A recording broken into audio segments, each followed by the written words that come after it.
That's what I'm thinking. That's cheeseburger. Yeah. No, it's okay. No. Good morning, everyone. Yeah, they look so Welcome to Saturday Free School for Philosophy and Black Liberation, the first March edition of the Free School. And today we'll have a very exciting discussion. We'll talk about what we have been talking about the last few weeks about the Trump administration and what this means for our understanding of the West, the European American alliance, and we'll talk about this moment in history in terms of epistemology that comes out of major thinkers of this time. So I turn it over to Doc to begin our discussion. Okay. Good morning, everybody. When I had texted the topic for today to Emily, so on Thursday, a day before this profound eruption in the White House, and we titled The Beginning of the End of the Euro-American Imperial Alliance and of the American Empire, and secondly, a discussion of commentators such as Noam Chomsky, Norman Finkelstein, Jeffrey Sachs, Steve Bannon, and Scott Ritter. Yesterday, we witnessed the quickening of the unraveling of the last great imperial empire, which will open up new possibilities for humanity and modernity. Yesterday was a day of trauma for the ruling elite and their recognition that Donald Trump is not playing and should not be played with. The gloves are now off. The politeness, niceties, and even diplomacy has ended. It was a public and thus in public and in political terms, the lines were drawn between the sides, and there is no going back. At least I don't think so.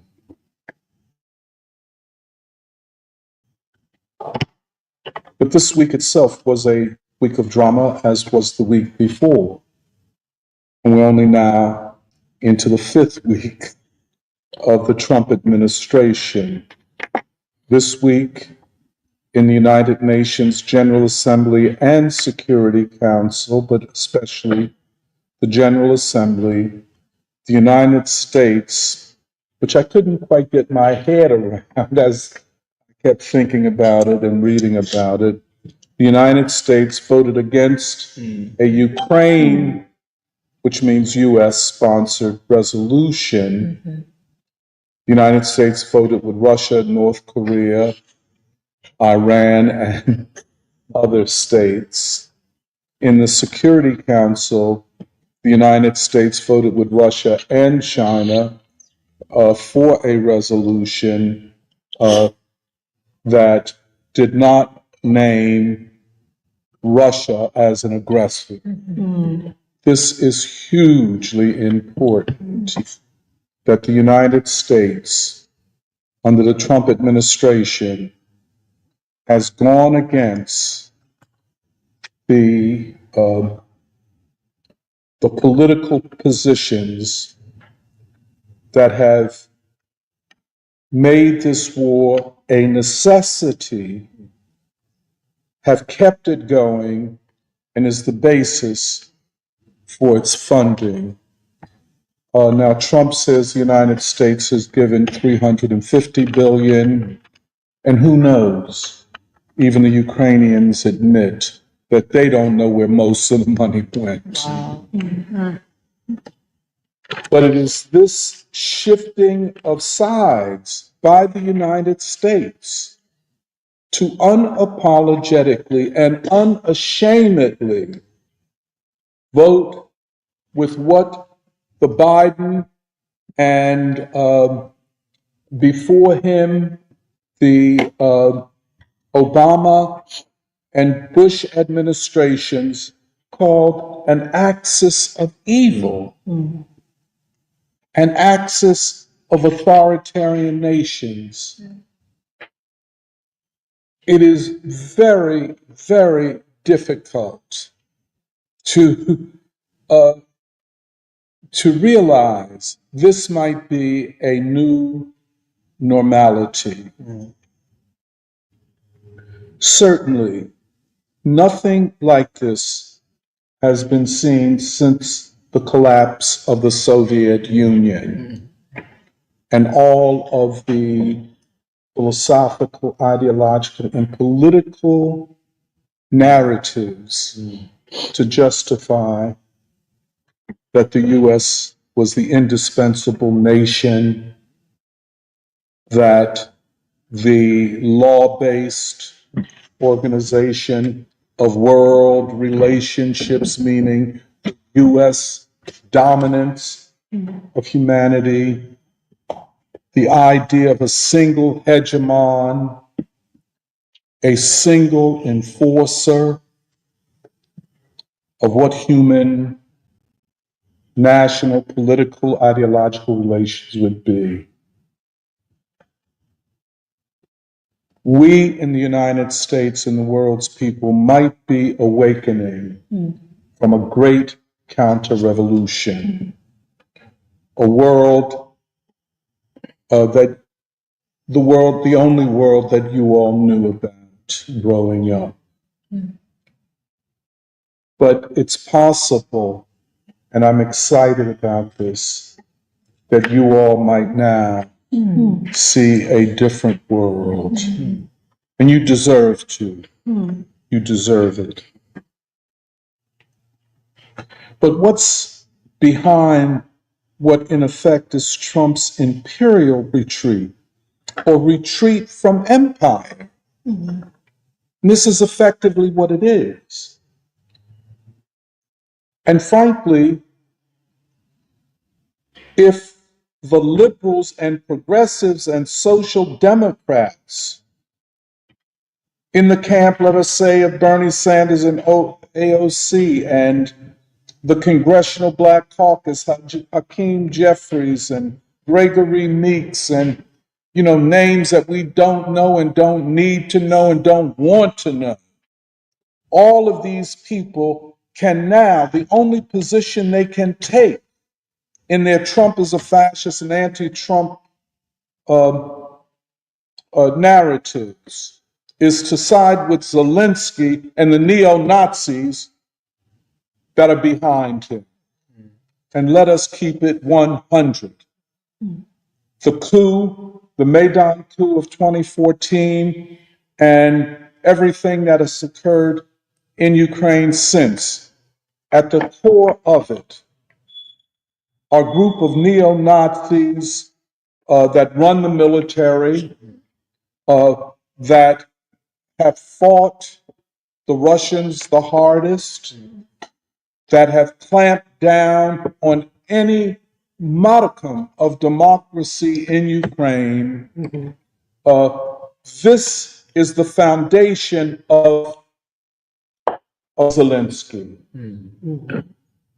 That the processes after 2014, the so-called Maidan revolution, the coup d'etat, you guys might not remember it as vividly as I do, where the government was overthrown and thousands of ordinary progressive Democrats, liberals, trade union leaders were assassinated.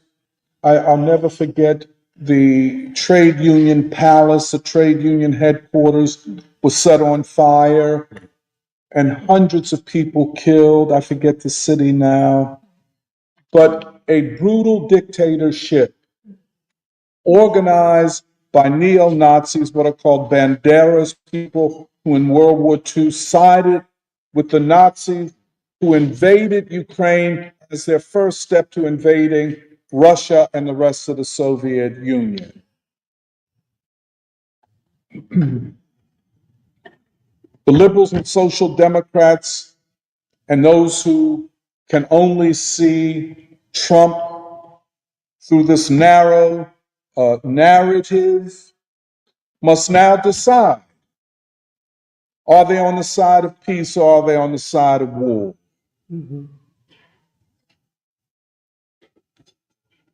I think Trump, although not yet fully crystallized, but there is something very disturbing to the ruling class about what happened yesterday. Because I'm certain that Netanyahu is saying, if he did that to Zelensky, might he do it to me? And I'd like to hear from Jerry. We were talking about this yesterday.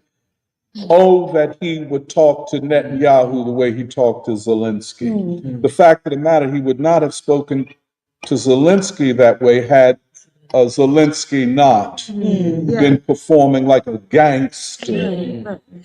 You know, by the way, a fake one. The boy is not a gangster, and but we'll talk about that in a minute. He's a comedian. Huh?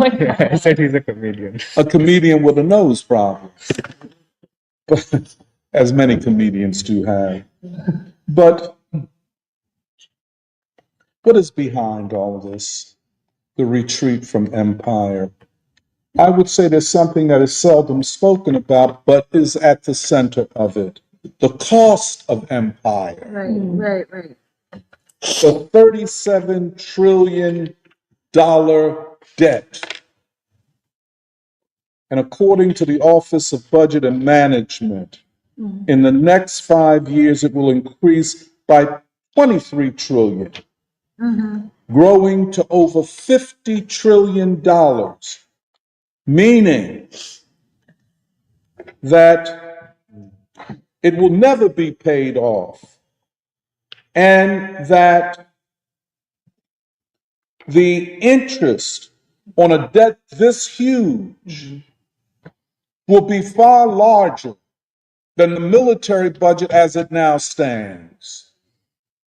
And as I've said before, there are historians who look at these things, who measure these relationships, who say that the end of an empire is signified when the interest on their debt is more than can be spent on the military budget. In other words, an empire cannot defend itself any longer or enforce its will upon humanity.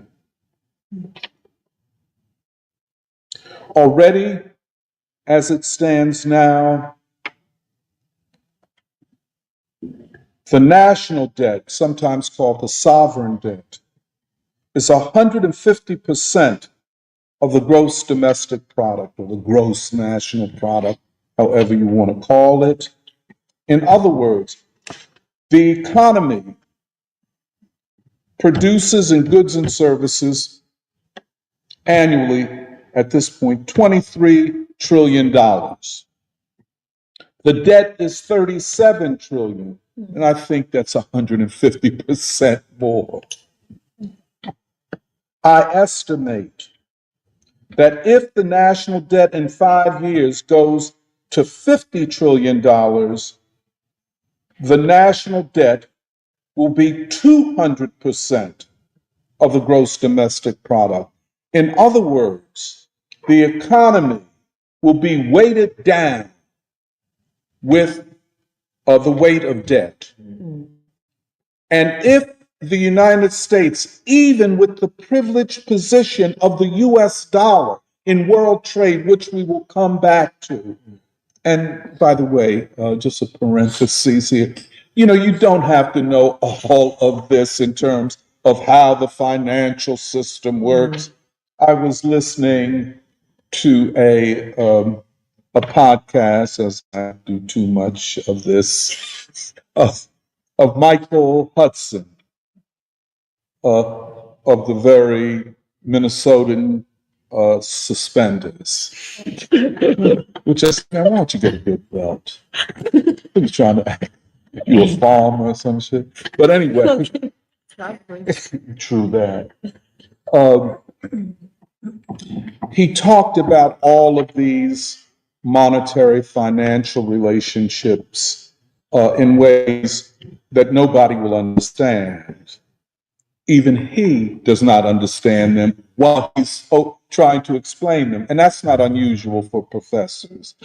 That's why most people flee universities and even elementary school at times, because the people trying to explain something don't understand what they're trying to explain. But people who think about these more deeply, such as Adam Tooze, Tooze, who writes in the New York Times, I think he even has a podcast, where he talks about the deep plumbing of the financial system.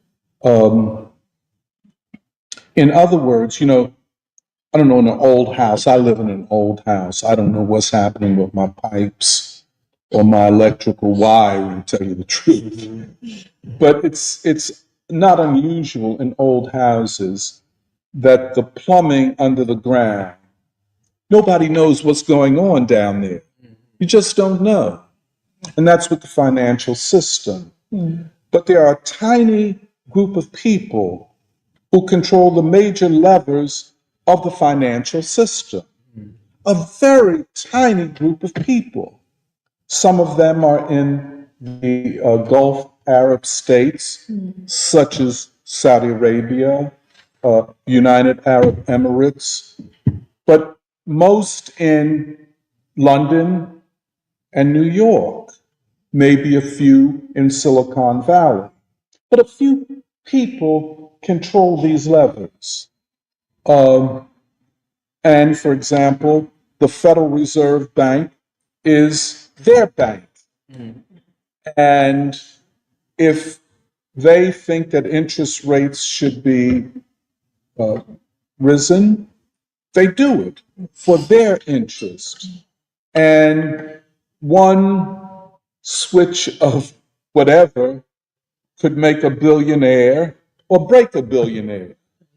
That's why the Beyoncés and Rihanna's, all of these black billionaires, they're on a very thin, tight rope, and they could go down with the quickness. But at any rate, the point I'm trying to make is that the global financial system operates in extreme secrecy.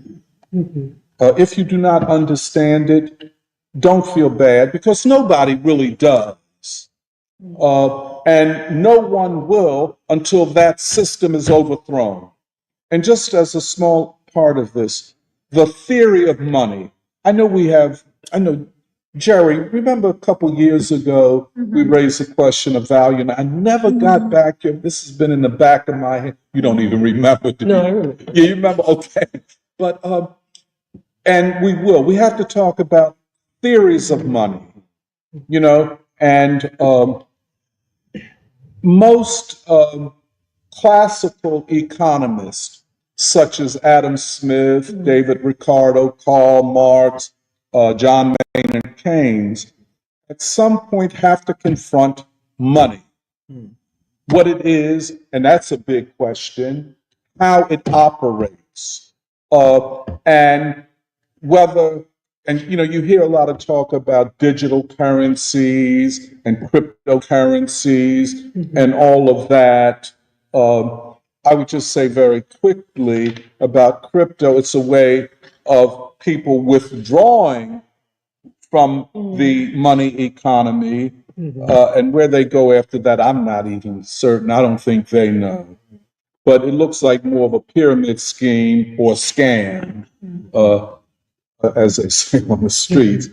But I think and I'll end here, just the fundamentals of how money operates is very important. And the manipulation of money has been more important than the industrialization of the economy in the creation of wealth. It is wealth built upon debt, wealth built upon paper. So I say I'm a billionaire, and I hope you believe me. Because if you don't, then I can't borrow no money.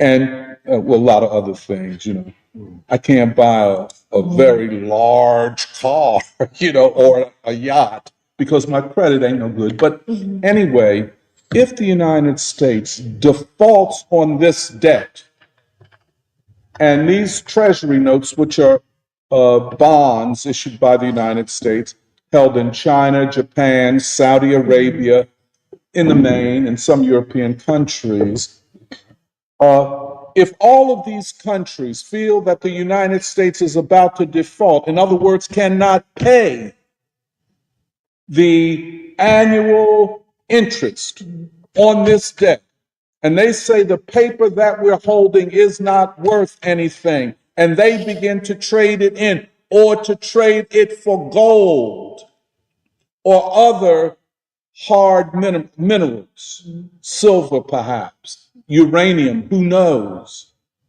But to get away from the dollar is a form of de-dollarization without calling it that. You know, it's like kicking your behind and saying that I love you. You know what I'm saying? But I don't know. You know, my analogies don't work well. That's not a good one. Oh, didn't make that. Okay. But, and Trump understands something with all of his bombast and talking, that if the dollar is directly or indirectly attacked, the U.S. financial and political systems collapse. And at the root of it is not de-dollarization itself, but this enormous federal government debt that only keeps growing. And what we have to know, if we don't know anything else, and we don't need to know anything else, the details are not that important, because like they say, everybody got their own facts. You know what I'm saying? What we need to know is that this debt will continue to rise. And it will continue to rise because it is a reflection of the cost of empire. Every empire, including the British and French empires, collapsed under the weight of debt. The great increase in debt of the colonial empires occurred in the 20th century, and it was war and depression. And probably debt brought on the Great Depression. And that is why the theorists who attempted to answer these questions, John Maynard Keynes, the last great classical political economist, has a chapter on money and interest. Could somebody look up the title of his book? Just I forget, because the title, Unemployment.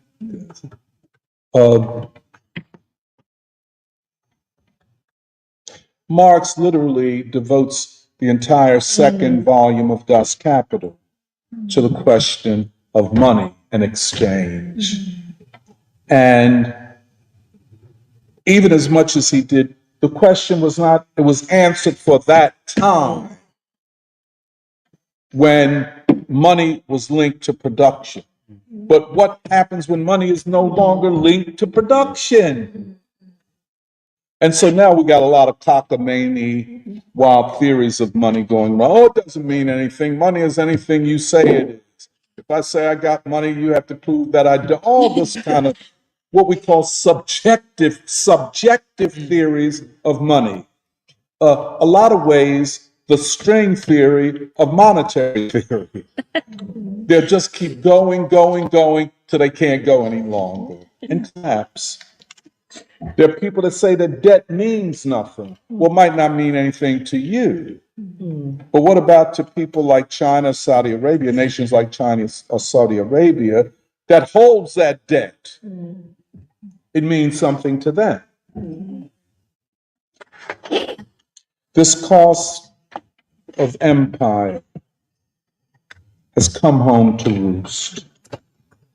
The American people, short of a great social revolution, will pay the cost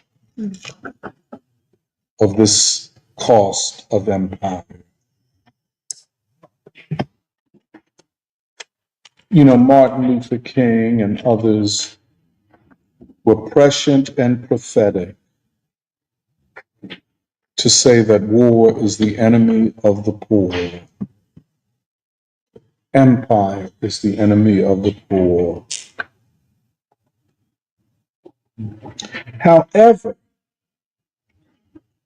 the greatest explosion of this debt occurs after the collapse of the Soviet Union, which makes a lie of the theory of the end of history. The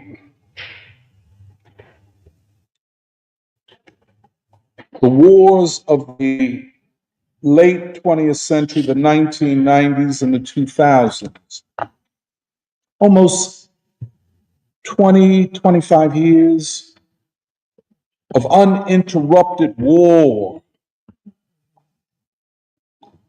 increase the debt, I estimate, 300%. And it's almost a, how would you put it? Like when a big rock is going down a hill and it picks up velocity and momentum as it goes. This is what debt does. And no one really has a theory to explain it all. And don't worry about that. You know, we don't need a theory because the facts speak for themselves. How do you reverse this? Or can it be reversed? You all see where I'm coming from? Because now it's driven by its own momentum. And this is what we're faced with. This Pax Americana, which goes back to the Roman Empire, Pax meaning peace, the American peace, the American century.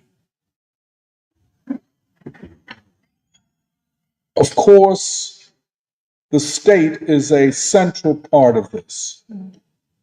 And we cannot understand this debt without understanding the state, which we have been talking about.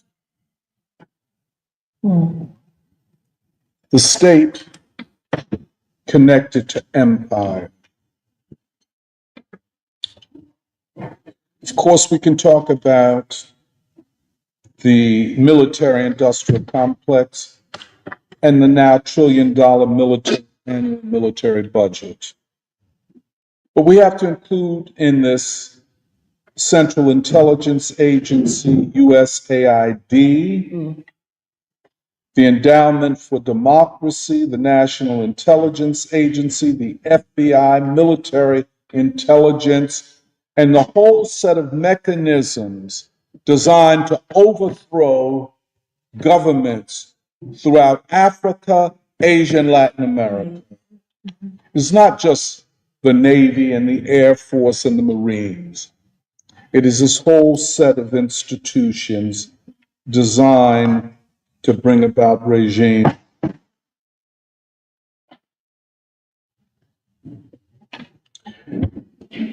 This is central to understanding what Trump understands.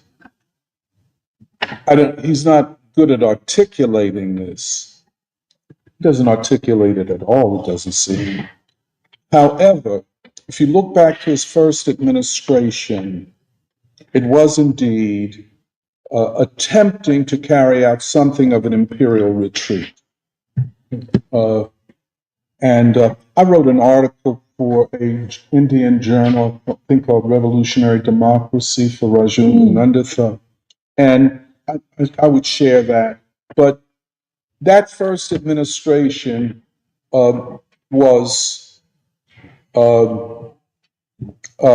attempting to get out of these forever wars. In fact, Trump said it at the Republican convention where I was as a journalist in 2016. I was not a delegate, but where he said, you know, he wanted to end these forever wars and regime change operations, which were baby steps towards a large imperial retreat. And part of, I think, the outrage of his belief, which I think has some substance, that the 2020 election was stolen, is that it was stolen because he was opposing the neocons and the war makers and the permanent war people.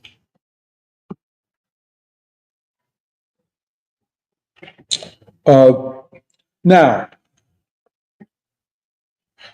two people whose thinking is useful in understanding how part of the ideological political establishment looks at this. And I'm not talking about the respectable people.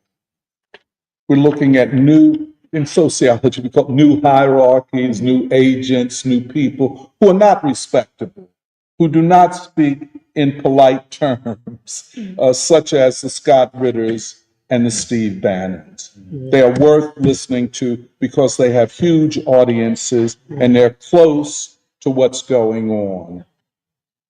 Each of them refers to Trump as a revolutionary.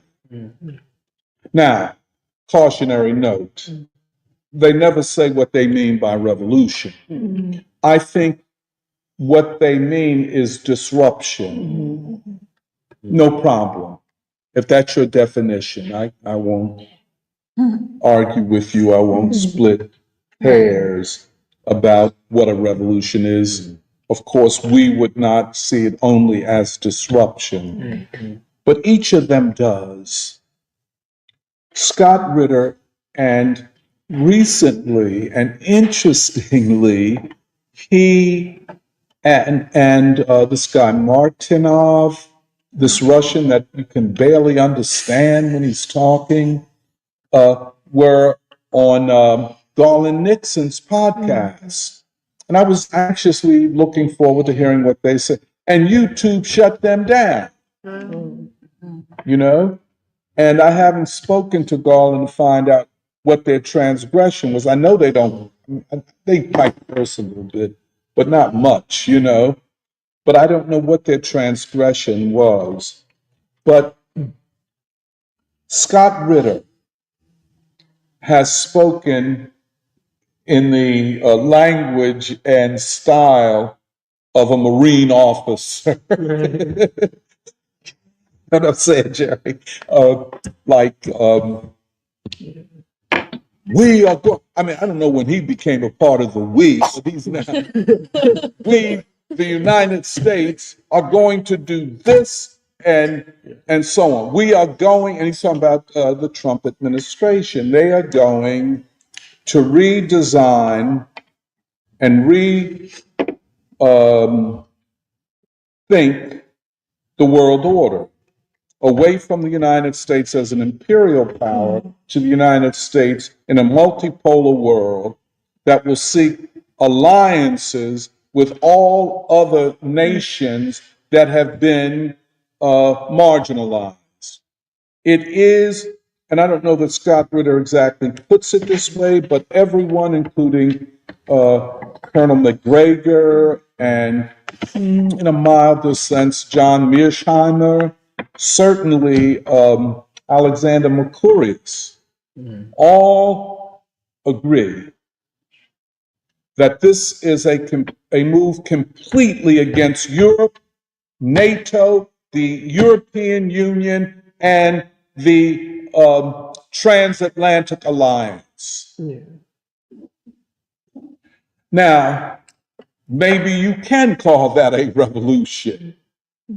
I wouldn't, but maybe you can. It is conceivable that such a takedown, such a radical reconstruction of national relationships, especially among the most powerful military economic nations in the world, could be considered that. The end of an 80-year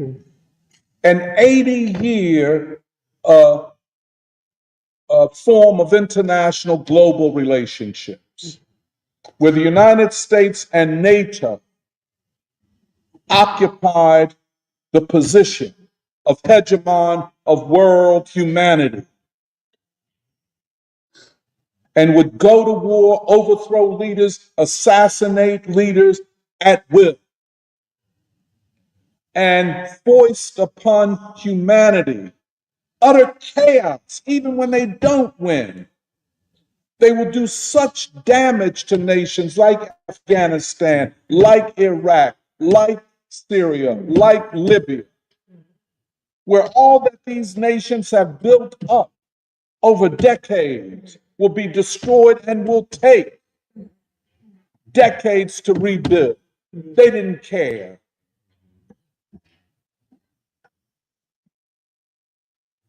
Trump walked away from that.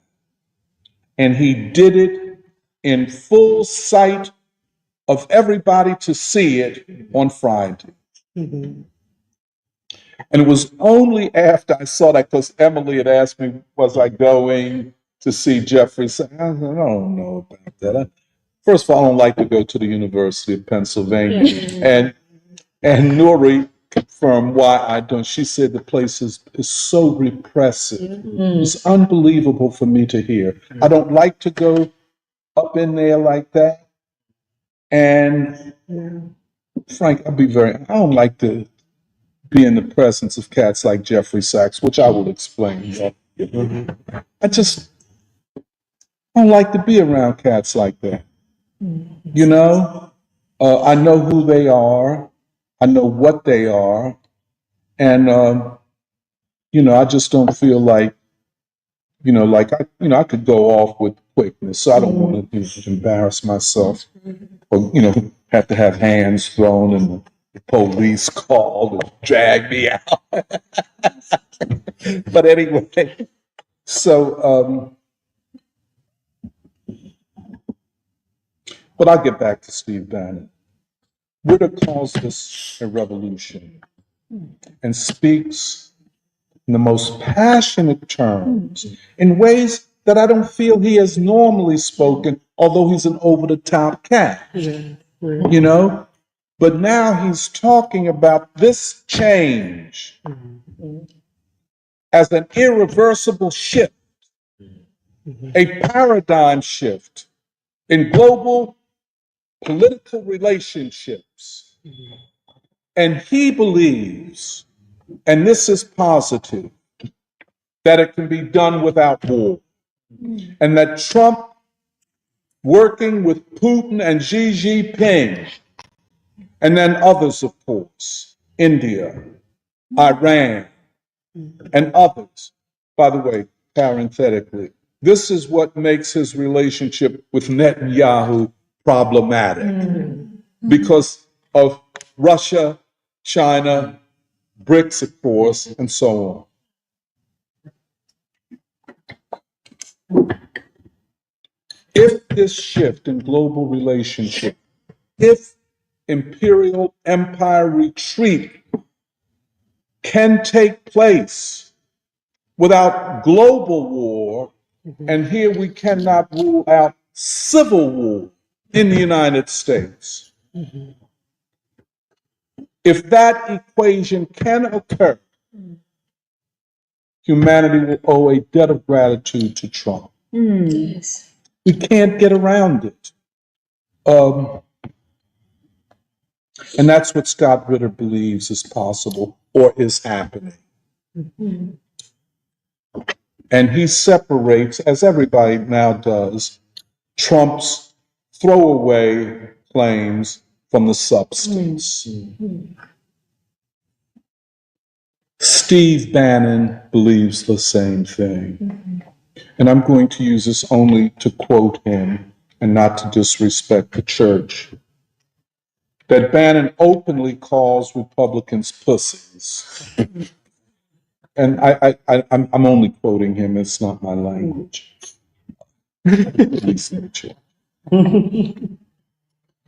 He says, in effect, that Trump is the dominant and driving force politically at this time. It might be true that the top political people in the country, the ruling elite in many of its manifestations, are occupied by weak, pampered, P words. Or should I use the B word? But you know what I'm saying. Are they able to defend their own interests at this time? Or have they become too comfortable, too pampered, yada, yada, yada? Bannon, like Ritter, believes that this is an auspicious moment. It is kind of what, not in the form that we have spoken of it, but I think ultimately, for reasons I'll present later, that a revolution from above cannot succeed unless it is grounded in a revolution from below. That Trump, in spite of what he is doing, cannot sustain this alone. And that is why, we have logically called for United People's Movement for Peace and Democracy, an all humanity movement for peace and democracy. Frankly, as I listened to Minister Ishmael Muhammad's Savior's Day speech, if you understand the metaphors of the Bible and the Holy Quran, he's basically saying the same thing, and that the Nation of Islam itself is, as we speak, being transformed into a all-humanity movement. And it's so interesting, let me just a small story. I spoke at the Free Library last week, and I was thinking, and it was a very nice crowd of people, mixed, mainly Black folk, I think.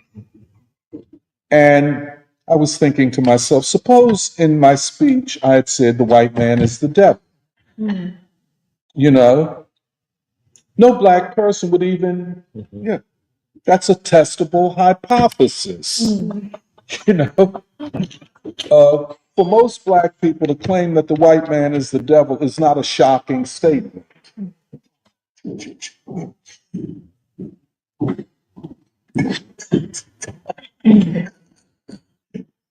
He was afraid I was going to punch him. That's Michael. Yeah. No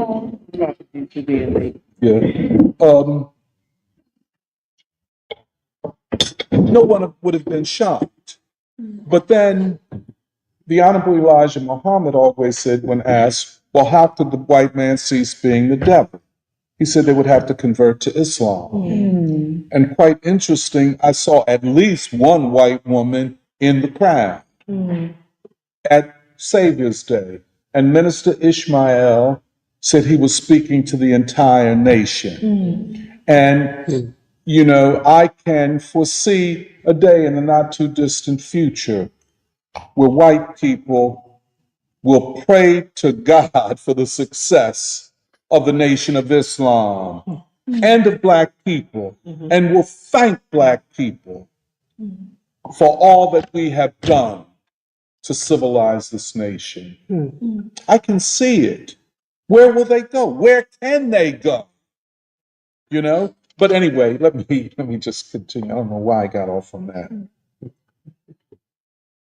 But as I thought about Bannon and Ritter and others, it occurred to me that the spirit of John Brown is all over the white community. The spirit of John Brown, the great abolitionist, unbeknownst to white people, is taking them over. It has become a part of what Du Bois called their spiritual striving. If they are to be free, it is Africa in America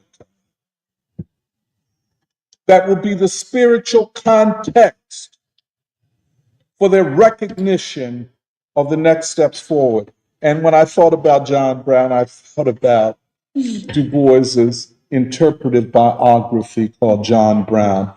I highly recommend it. It was published in 1909. It is it is Du Bois. It is allegorical and poetic, which makes it, of course, a work of art. We can come back to that. And in the second preface, he writes, John Brown worked not simply for Black men, he worked with them. And he was a companion of their daily life, knew their faults and virtues, and felt, as few white Americans have felt, the bitter tragedy of their lot. And then he goes on in the first chapter, which, by the way, is only 4 pages, but it's 4 pages of poetic prose. And the first chapter is entitled Africa and America. This is 1909. And the first paragraph he writes, the mystic spell of Africa is and ever was over all America. It has guided her hardest work, inspired her finest literature, and sung her sweetest songs. Her greatest destiny, unsensed and despised though it be, is to give back to the first of continents the gifts which Africa of old gave to America's fathers' fathers. Of all inspiration which America owes to Africa, however, the greatest by far is the score of heroic men whom the sorrows of these dark children called to unselfish devotion and heroic self-realization. Benazet, Garrison, Harriet Beecher Stowe, Sumner, Douglas, and Lincoln. These and others, but above all, John Brown.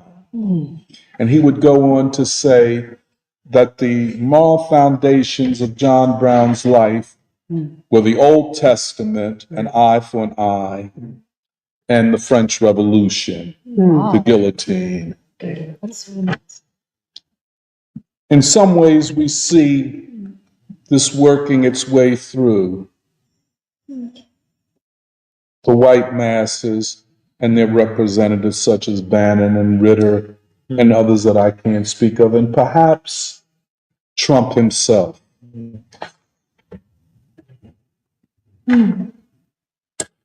But then there are others. I want to start with Jeffrey Sachs. Forgive me if and I want to acknowledge that I know Jerry and I, we had a little different opinion, and it was not a different, it was a different feeling. You know, I felt something in the presence of this guy, you know, and I know I was texting back and forth to Alice using the mofo word and all of that. Who is this bum, But anyway, because, I guess my body language was not the most respectful. And I don't think it was it? And I was trying, because we were sitting on the back row, and I tried not to be too obvious. I tried, to make my hiding behind people in front of me so he couldn't see how disgusted and contemptuous I was of him. Jeffrey Sachs celebrated the collapse of the Soviet Union. Celebrated it. In fact, his shock therapy policies undid and gave away to oligarchs the great Soviet industries that had been built up over decades, leaving to die early deaths of millions of Soviet citizens, especially men. Homelessness, which had been eliminated from the great Soviet cities, now returned. Deindustrialization with a vengeance. And they stood back laughing. I was there, not there with them. I saw it happen. A great economy destroyed, only now being rebuilt. It's called shock therapy. Right. And it was a shock to an entire system. He praised Gorbachev, an agent of Western intelligence. Nothing more, nothing less. I'm not afraid or ashamed to say it. And if it's not true, you prove it, Jeffrey. You called him the greatest statesman of the 20th century. Give me a break. I was insulted, I must admit, by this, angered by it. And, I could only text Alice. He talked about being in a room with Boris Yeltsin, the well-known drunk, who, as president of Russia, was on a state visit to the United States, and they found him drunk running down the streets of Washington butt naked. And Sachs talking about having been in a room when Yeltsin announced that the Soviet Union is no more. Why do I take this so personally? I take it personally because my mentor, Henry Winston, did and would. Let me tell you why. And this is hard to understand. It's part of what I try to call sometimes the Black proletarian imaginary. Black people come to communism not in the same way that white people do. We don't. I know I didn't. And I don't know nobody in the Communist Party at that time, black person that did. Maybe there was one or two. But that was, they would be known as left-wing Uncle Toms back then. In other words, perpetrators of fraud, trying to get white approval. But most of us, the great attraction to communism was the Soviet Union. Now, what did the Russian Revolution mean to black people? And why did all these black people like Claude McKay, Langston Hughes, George Washington Carver, and Du Bois, why did they go to the Soviet Union to see what this experiment in the reorganization of social life mean? Because for the first time, a great power, a great nation had looked upon black people as a nation with the right to self-determination and had said, that this people, put it this, we got your back.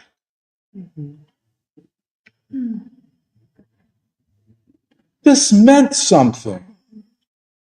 For example, back then, the international communist movement and the Communist Party of this country said that Black people had the right to a separate territory, what was then known as the Black Belt, 165 counties stretching from Virginia down to Mississippi and Louisiana, which were majority Black.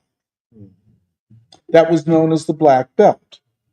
They had a theory of a Black Belt Republic. This was supported by the World Communist Movement. No nation, nowhere on this planet had ever either stood for freedom from slavery and more than that, for our right to self-determination. Think about it. What would this mean to a man like Henry Winston from Mississippi, who saw his uncle lynched, who his grandparents were slaves, people all in his had been enslaved, lived under neo-slavery as Jim Crow, had to go from this place to the other place as a teenager looking for work, dropping out of school,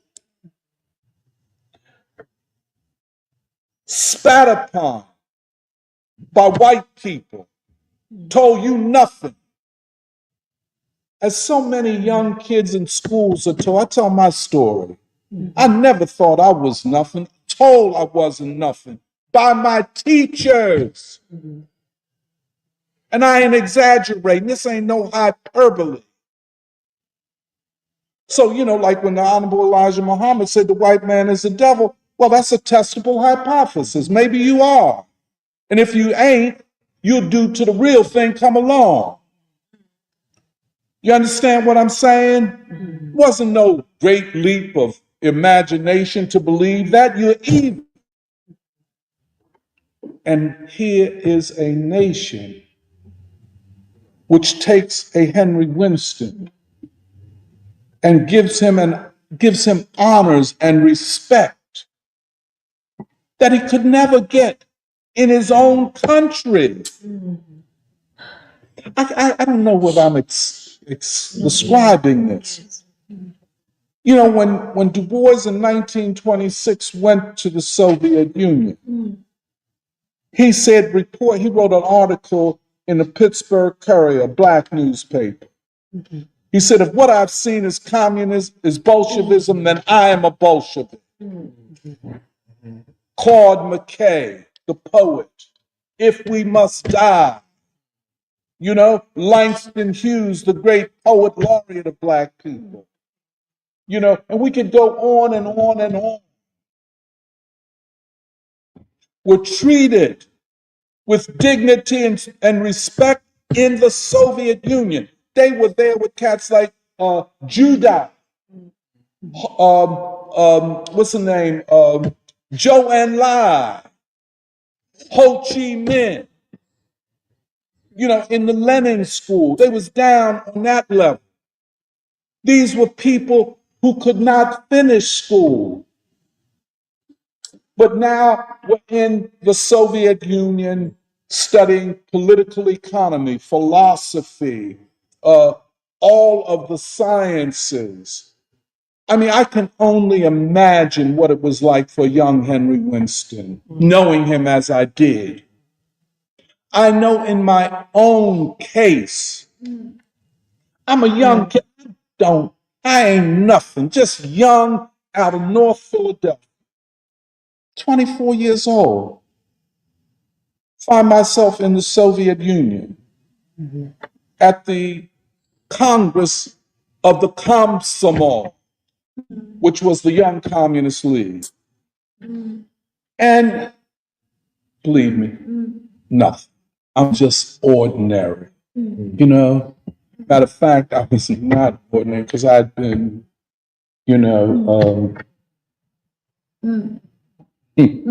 arrested, charged with shit I could never have done, set up, 21 years old, young, kid. I'm lucky to be alive. The 3 other dudes, they dead. You understand what I'm saying? And I'm being charged with, so I'm nothing. I can't get a job, put out of graduate school. You understand? But I want freedom. I want to be treated with dignity. Here I am in the Soviet Union.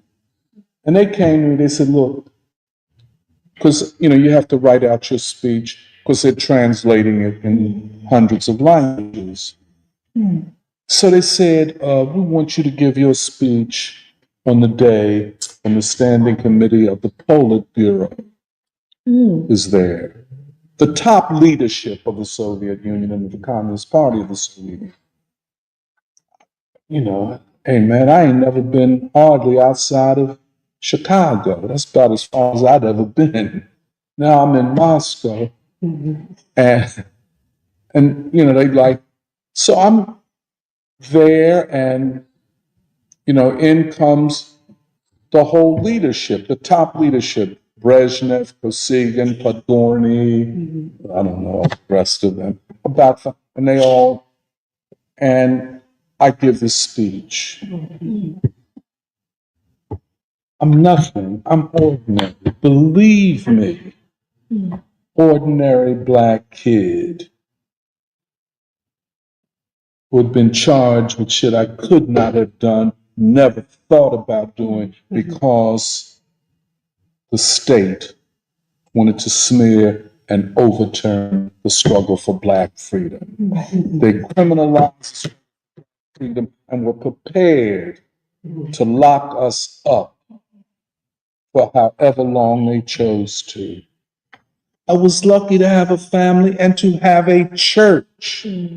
I often forget to mention this. Reverend Leon Sullivan and the church stood behind me.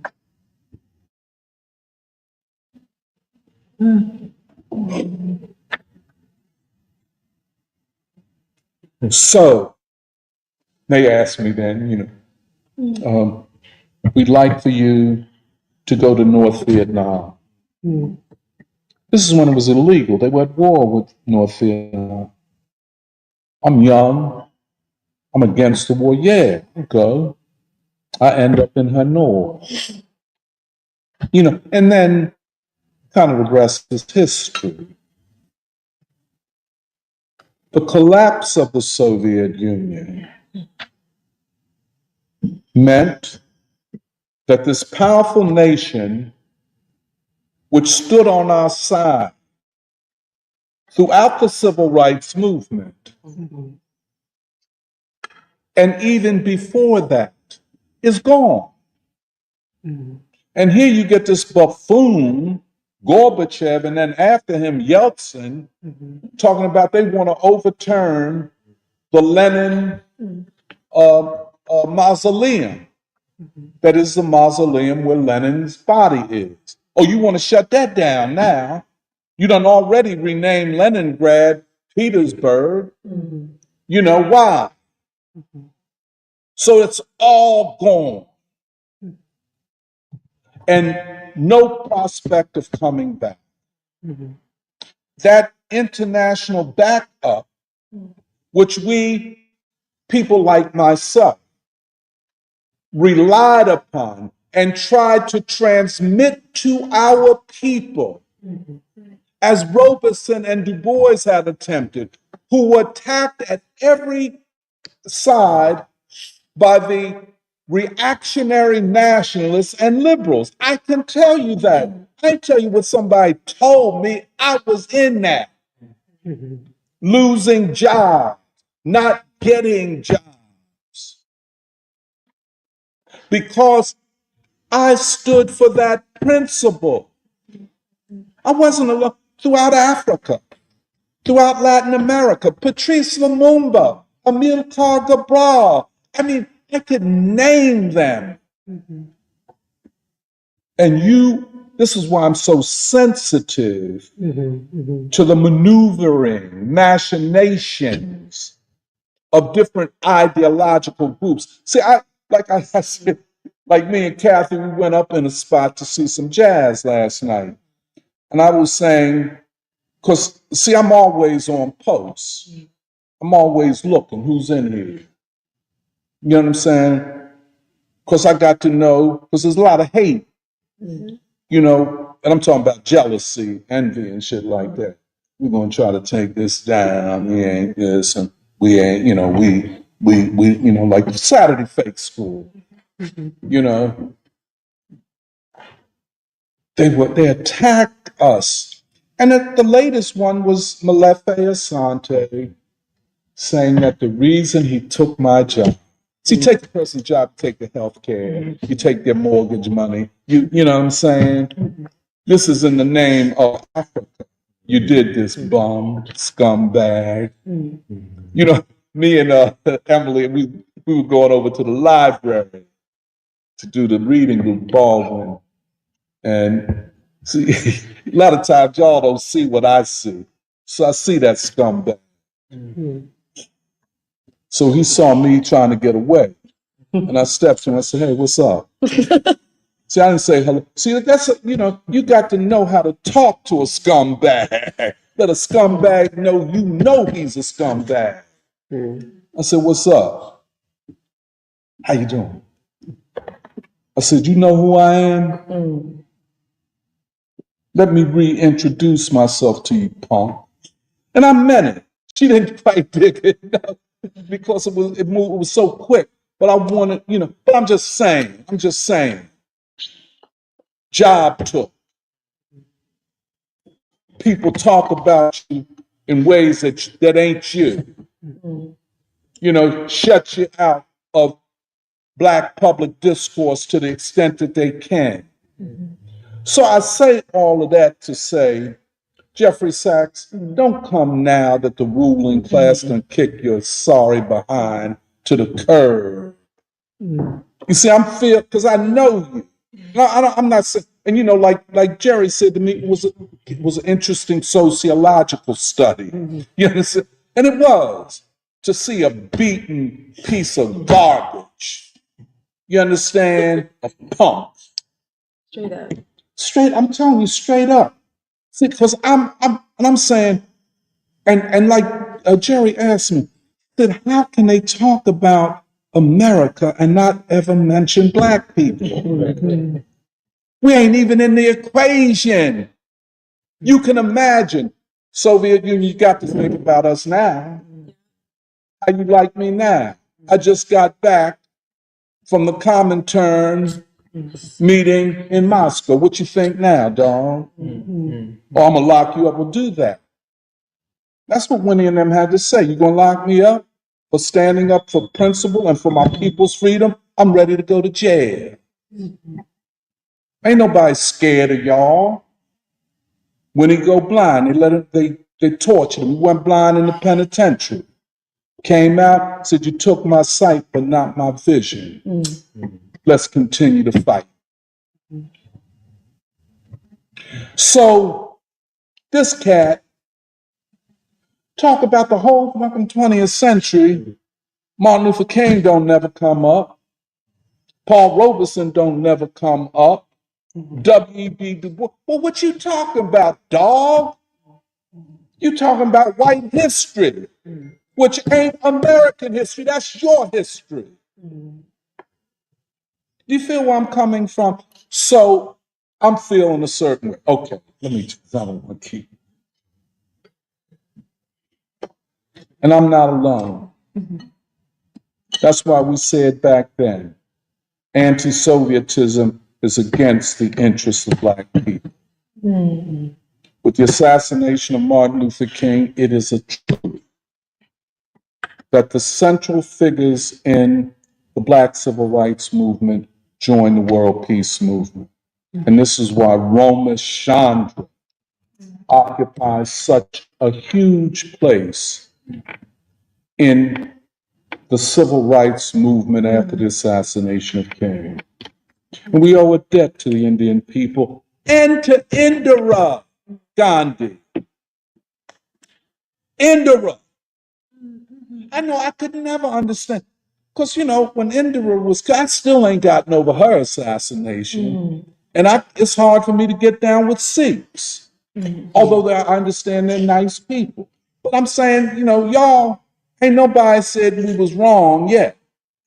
So, but, and I know I'm talking too long, forgive me. But Romesh came to this country in 1975 to join the world peace movement with the Black movement. He went around. I was going to say, we owe a debt of gratitude to the Indian people, the Indian nation. Most Indians over here have no idea of it. They trying to be white so quick and with such a fury. I mean, come on, why don't y'all slow that down, man? Hold on to something, man. You ain't, you pure white now, and that's what white people trying to get away from, and y'all trying to be it. But that's another story. But he met with all of the Black newspapers, many of which were headed by people who were aligned to the world anti-imperialist movement. Carlton Goodlett. I can't remember every name now. He went from Romesh, from city to city, and was embraced by the Black community. We tried to break into the labor movement, couldn't do it. Too white. See, that's what that is. You know what I'm saying?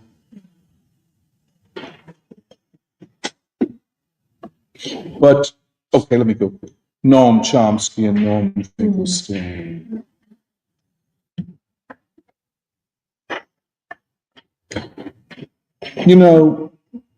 These white intellectuals treat Black people with utter contempt.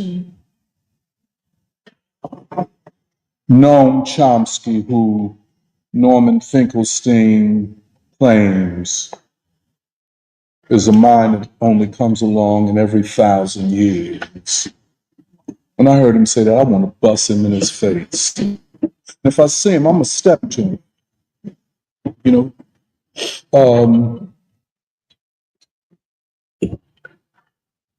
Made this claim.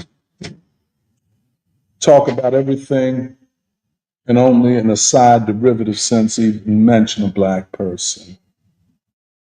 Was forced to mention Black folk when he had to deal with the fact that Noam Chomsky, the once in 1,000-year intellectual, said that he couldn't stand to hear Martin Luther King speak. What came to my mind is, well, how would you deal with Elijah Muhammad? Since you can't, that's the mild version. But he said he couldn't stand it because Martin Luther King was a demagogue. White man ain't never freed one person. Ain't never sacrificed to free one person, let alone a Black person. Who gave you that moral authority to begin with? You need to keep your mouth shut, homeboy. And by the way, I want to be very honest with you. When it comes to Black-white relations, either they be principled or they don't be at all. And I've learned over my life, when you deal with white people, you have to have some red lines.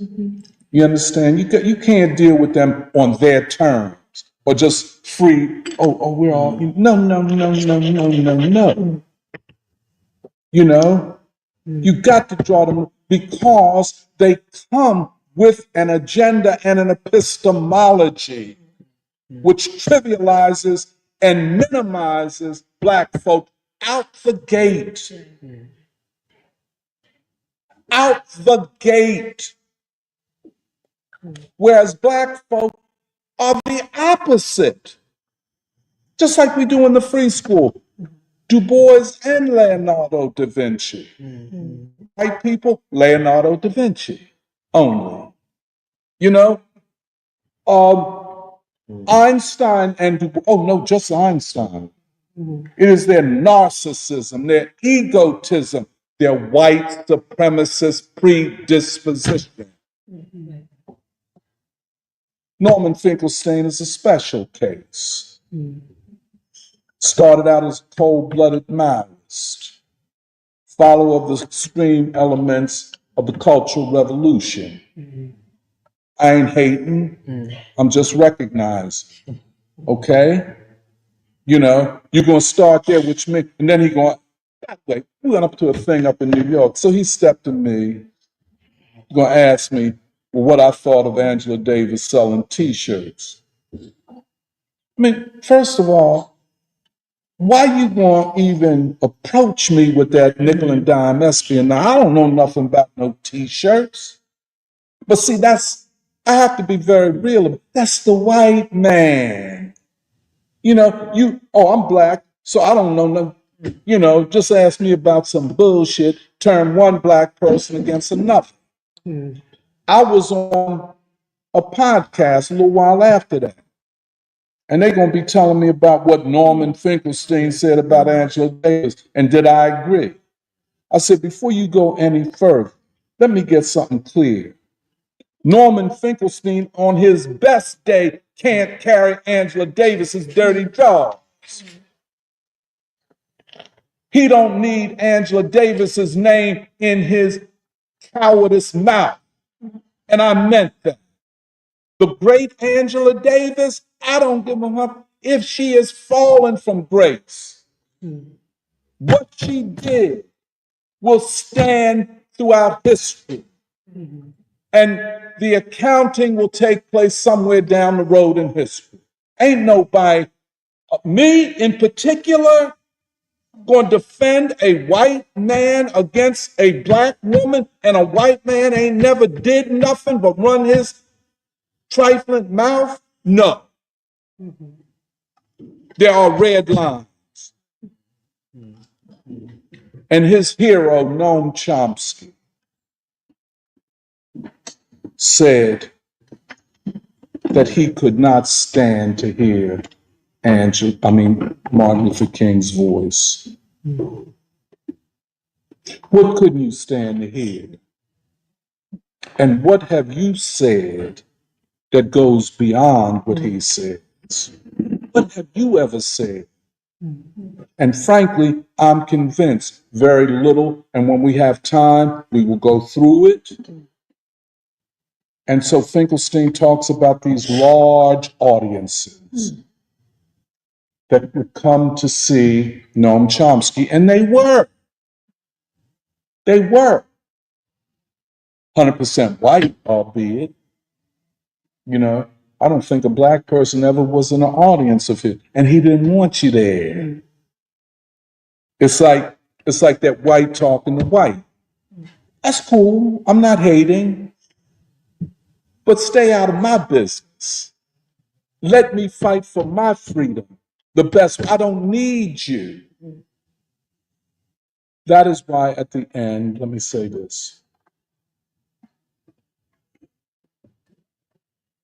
Black people will fight for our freedom and for the freedom of humanity, with or without these people, with or without them. And I'll just end on this.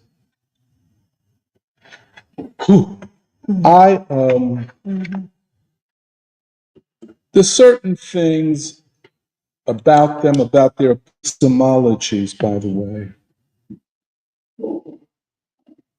that I find so grotesque and unacceptable. When I hear these cats talk, I'm not listening to the words as much as I'm listening to the epistemology. What are the philosophical assumptions you're proceeding from? Are you on the side of freedom, or are you on the side of the establishment? It makes all the difference. Now, I just can't get right. And I only went there to hear this cat. I don't like to be at the University of Pennsylvania, and I don't like cats like him. I see him, different podcasts. Okay, run off at the mouth. But I just don't like to be in their presence because it infuriates me, and I have a tendency to step to that. And then he's a little punk. I mean that with all due respect. On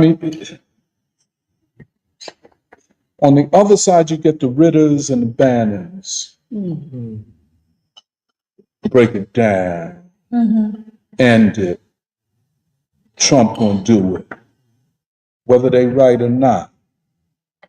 You know what I'm saying? That's not where I'm coming from, but I could find agreement. When Trump took Zelensky down and set off I don't know what, in the European ruling classes. But it also showed how weak they are. How weak they are. Can they even stand up against this? Morally, psychologically, and politically, they're like quivering in their boots. And then, by the way, if you haven't seen it, Zelensky, he gonna try to gangster Trump and them people. And Trump had his, different people in there, and they got thuggish tendencies. And so, they were trying to be diplomatic with him. He was, come on, dog, you on dope to begin with. You know what I'm saying? Everybody know you got a nose issue. And then he gonna be trying to, because he stepped it in. And then they got one thing where they show that he called Vance in Russian the B word. Yeah, you see that? You saw it. Yeah, he called a man the B word under his voice. And it was every reason for hands to have been thrown. They could have whooped that back. And so Trump, this is why I voted for him. I don't care what nobody, the whole black community could cancel me. He told that dude, get out of here. Kicked him, the first cat to ever be kicked out of the White House. Put him out. Homeboy then ran over to Fox News. Now all of a sudden he's going to be a victim. I'm hurt. You hurt my feelings and the Ukrainian people. Trump said, get the hell out of here. That's right. But, okay, I'll stop there. Thank you very much.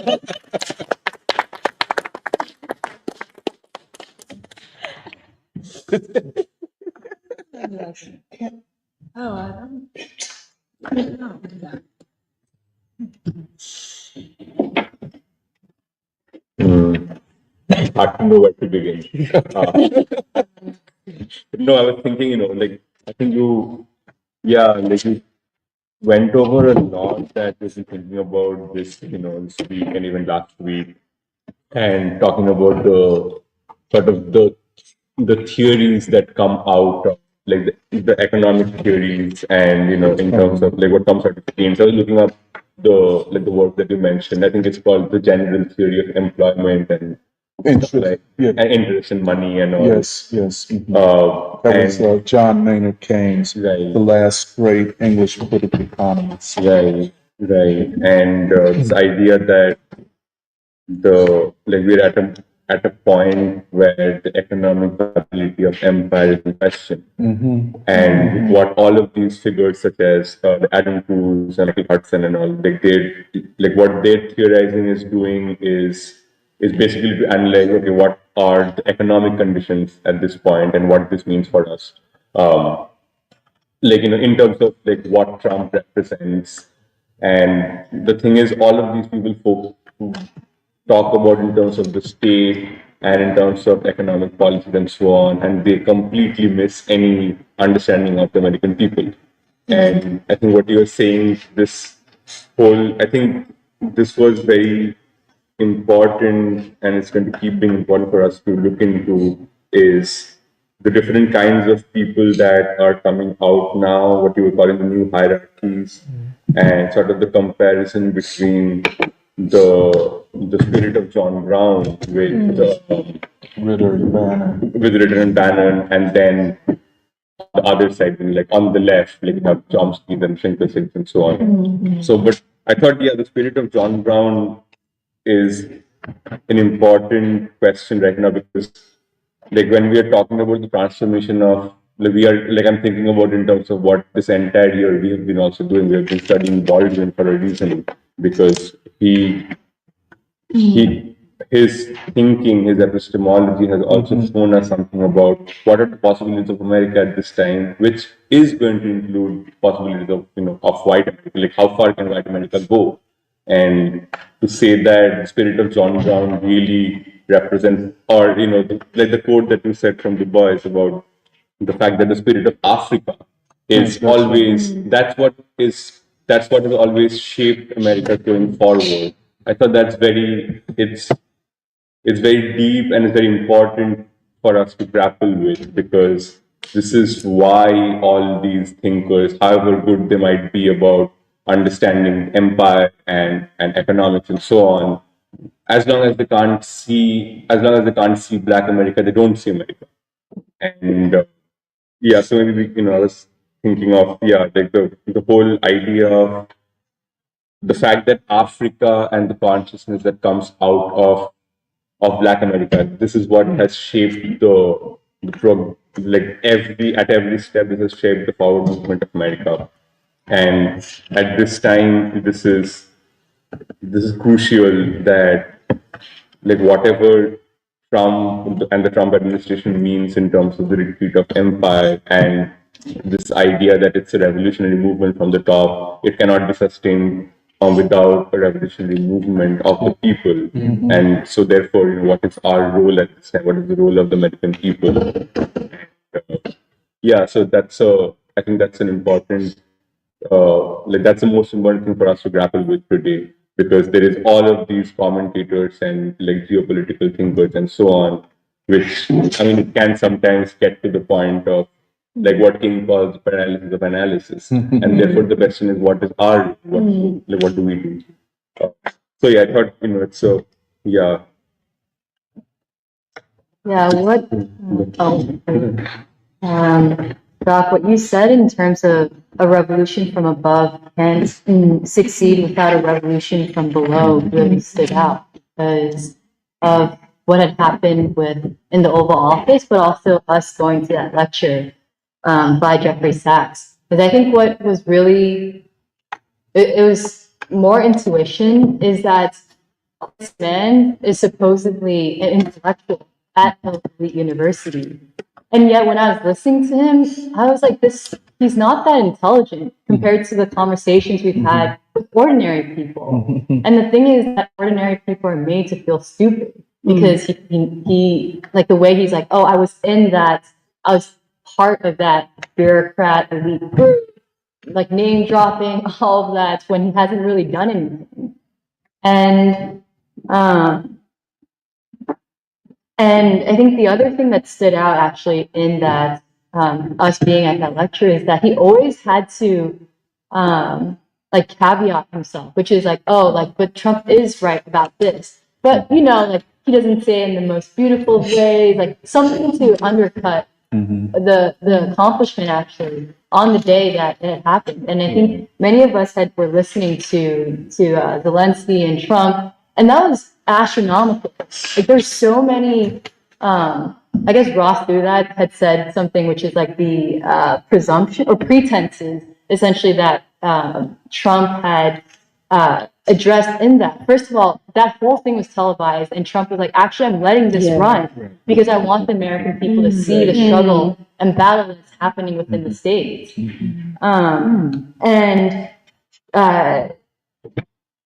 And actually, the way that he was talking to Zelensky was very diplomatic in the beginning, because they like to portray Trump as this like wild character. But even the way that at first this journalist was anti-Zelensky, and Trump was trying to mediate the two, and he was like, actually, this guy, he's a good dude. And he like turns to the guy and he winks at him. And he's like trying to like actually come to the table and have a conversation. And he was saying where, the attitudes have to change between Ukraine and Russia. We're not going to achieve peace if Zelensky, obviously you hate Putin, but Putin probably hates you as well. But we're not going to achieve peace if the attitudes don't change. And we can come to the table and discuss and have a ceasefire if those are the attitudes. What was I going to say? The other thing is that Zelensky kept trying to do this thing, which is that, the US and Europe, you guys are doing the same. But Trump thought that the Europeans have contributed as much to sustaining this war with Russia. But Trump was like, no, what are you talking about? They've contributed less. The US, and right now we have to stop this because the American people are suffering because of this. However many, it was like $350 billion. And he was also saying, actually, what's good for the Ukrainian people is that this war stops because your people are also dying. And if you're going to continue this war, then you guys, Americans, are not going to support this. And you're going to be the ones that lose. And so that was, it was just a huge drama. It was like so much fun I also voted for Trump. So, but it was like this whole thing where it's like, it was comedic, but also comedic because it revealed so much of the drama that is happening within the states. And actually, what is it? What was I going to say? But the question also is that when we were listening to Sachs talk about Trump, they completely minimized what had happened yesterday. And then also doesn't see that behind Trump is also, he's on the American people that are also behind Trump as well, that are leading to this or sustaining this. Because you also wonder, what is it that gives this man power? Like, how does the Trump emerge? Oh yeah.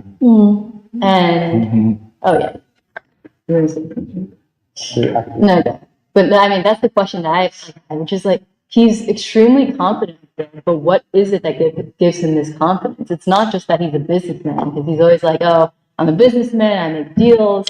But actually, like, what is the psychology of someone like Trump? Like, what allows him to be, to go against the establishment that has been so entrenched for so long? Okay, I think in software engineering, they say that engineers, they like to solve problems. That's what makes them feel good. And the mind has all sorts of tricks to make you feel good without making progress. One of those tricks is, what Jeffrey Sachs says is that, the reason Trump is doing what he's doing is because everyone else strokes his ego, so that Netanyahu strokes his ego so he doesn't get upset at Netanyahu. Starmer comes in, strokes his ego. Macron comes in, strokes his ego, touches his arm though. And then, but I think it's too simplistic. I think it's the way of the mind tricking you into thinking you've solved the problem. But I think it's more complicated than that. I think Steve Bannon says that Trump has a worldview, and Steve Bannon puts it crudely, that listen, you effing idiot, ruling class, this is how it's going to go down. I have the political mandate. I have the Democratic mandate. This is what Steve Bannon says, that we're going to withdraw from all these wars because it's just not sustainable. The debt's not sustainable. And the U.S. would become, instead of an imperialist power, a great power. And we'd have a great power world instead of a unipolar world. And then the other thing I was going to say that I was thinking about white epistemology that links Norman Finkelstein, Chomsky, who's the other one I was just thinking about in my head? Sachs. And it's related to the crisis of Western art, which is that in Hollywood or in the West in general, there's no more science fiction. We can't perceive of a world. Our artists can't perceive of a world where with a future. It could only be dystopian, and that's because it's easier for white people to visualize the end of the world than a world where they aren't white. And even I was thinking about conservatives and where conservatives are going, the Republican Party, and I think most conservatives are typically liberal socially. They don't care what you do, but they have the queer theory and the DEI thing is so big, but they really don't care. What it is it's a signifier for what Steve Bannon would call the bicoastal elites. They have so much contempt for the elites that they hate the virtue signaling, and I think that's what drives Trump. I don't think Trump cares about these issues, like the cultural issues, or that he cares about his ego being stroked. I mean, one of the things I did enjoy watching Trump with Zelensky was how much of a negotiator, how much he came in, he said what he was going to do, which is he's going to strike a deal with everyone. He's going to renegotiate everything. And I was talking to my coworkers, that's how businesses run. That's what American voters have asked for the longest time. They want their government to be run like a corporation. And that explains, the purges, USAID. That explains, it's just typical business. All my coworkers have said, hey, you've been in a business. A new director comes in, he takes all the old people out, he puts new people in. That's just business. It's called, it's just cold-blooded business, and Trump is a businessman in that. Yeah, but let me just suggest this. See that $37 trillion debt, which will be $50 trillion in 5 years. That is what is at the groundwork.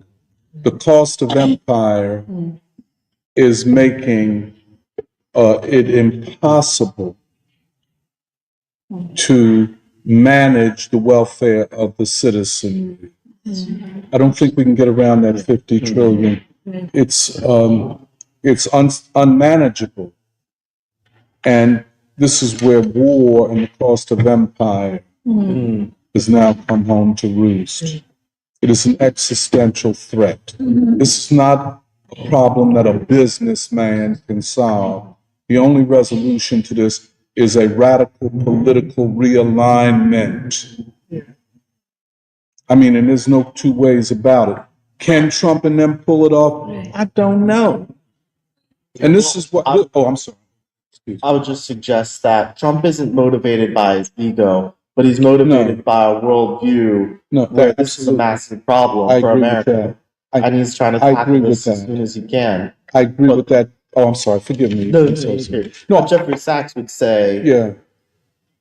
No. And then the other thing I wanted to say real quickly, USAID. Yes. And what you were talking about with the Soviet Union and all, the nefarious activities of the security state. And you were talking about the Maidan. Yes. And I remembered how, people were accusing snipers and people were saying they were Ukrainian, or were they CIA? People were accusing snipers of shooting protesters and police, both at Maidan protests. And it reminded me of the beginning of the war in Syria, where snipers were shooting. And that is the, people can contest, the narrative. But I would say, that was the CIA. That was the playbook. That was the USAID. And all that is being ripped apart. There's no two ways about it. And we got to get this straight. People got to understand that Palestine movement. That's right.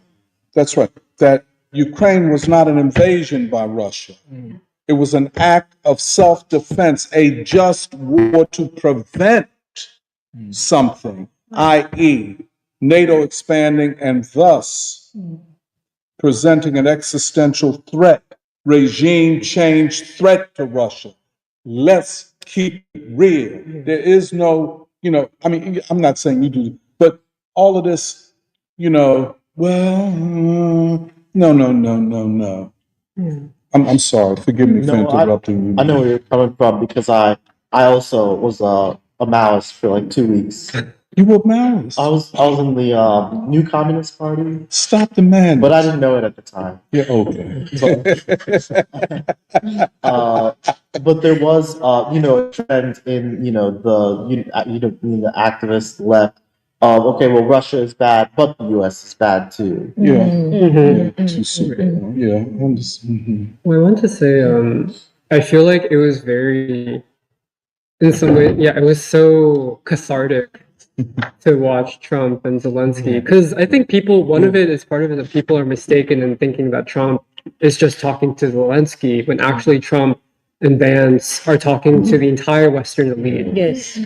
And Yes. part of the reason why it's cathartic for me is because Zelensky is kind of a model which I think I don't know if it was started with the Korean War, but I feel like it picked up with the Korean War, in which similarly you have a so-called leader who is produced literally from the Western establishment, like Syngman Rhee, so he was the first president of South Korea, literally produced from like Georgetown, Princeton, like total creature of American establishment, and then he's somehow propped up as the leader in Korea. And then also you have a similar narrative in which the kind of prevailing narrative of the Korean War is that the North, quote unquote, invaded the South. When like legally that's not the case, but also like it obscures the entire actual history of what led to the war and all that. But part of it is what's very satisfying for me is, like you have this so-called leader who has no actual base amongst the people of his country. Like I think I was reading reports that like Zelensky at this point has like 10% support in Ukraine. And he's also, he stopped elections. Like he asked the EU for permission to basically keep ruling without elections in Ukraine. And totally a creature who's been propped up by the West. And to see Trump talking at Zelensky, but not just talking about Zelensky, but talking to the entire apparatus, which has produced this kind of Hollywood, literally this Hollywood creation, this Hollywood fiction of a so-called leader who, I think it was like also Bernie after Trump's meeting with Zelensky. Bernie was like, I'm like, how can Trump attack this democratic leader who's fighting against Russian imperialism, all that stuff.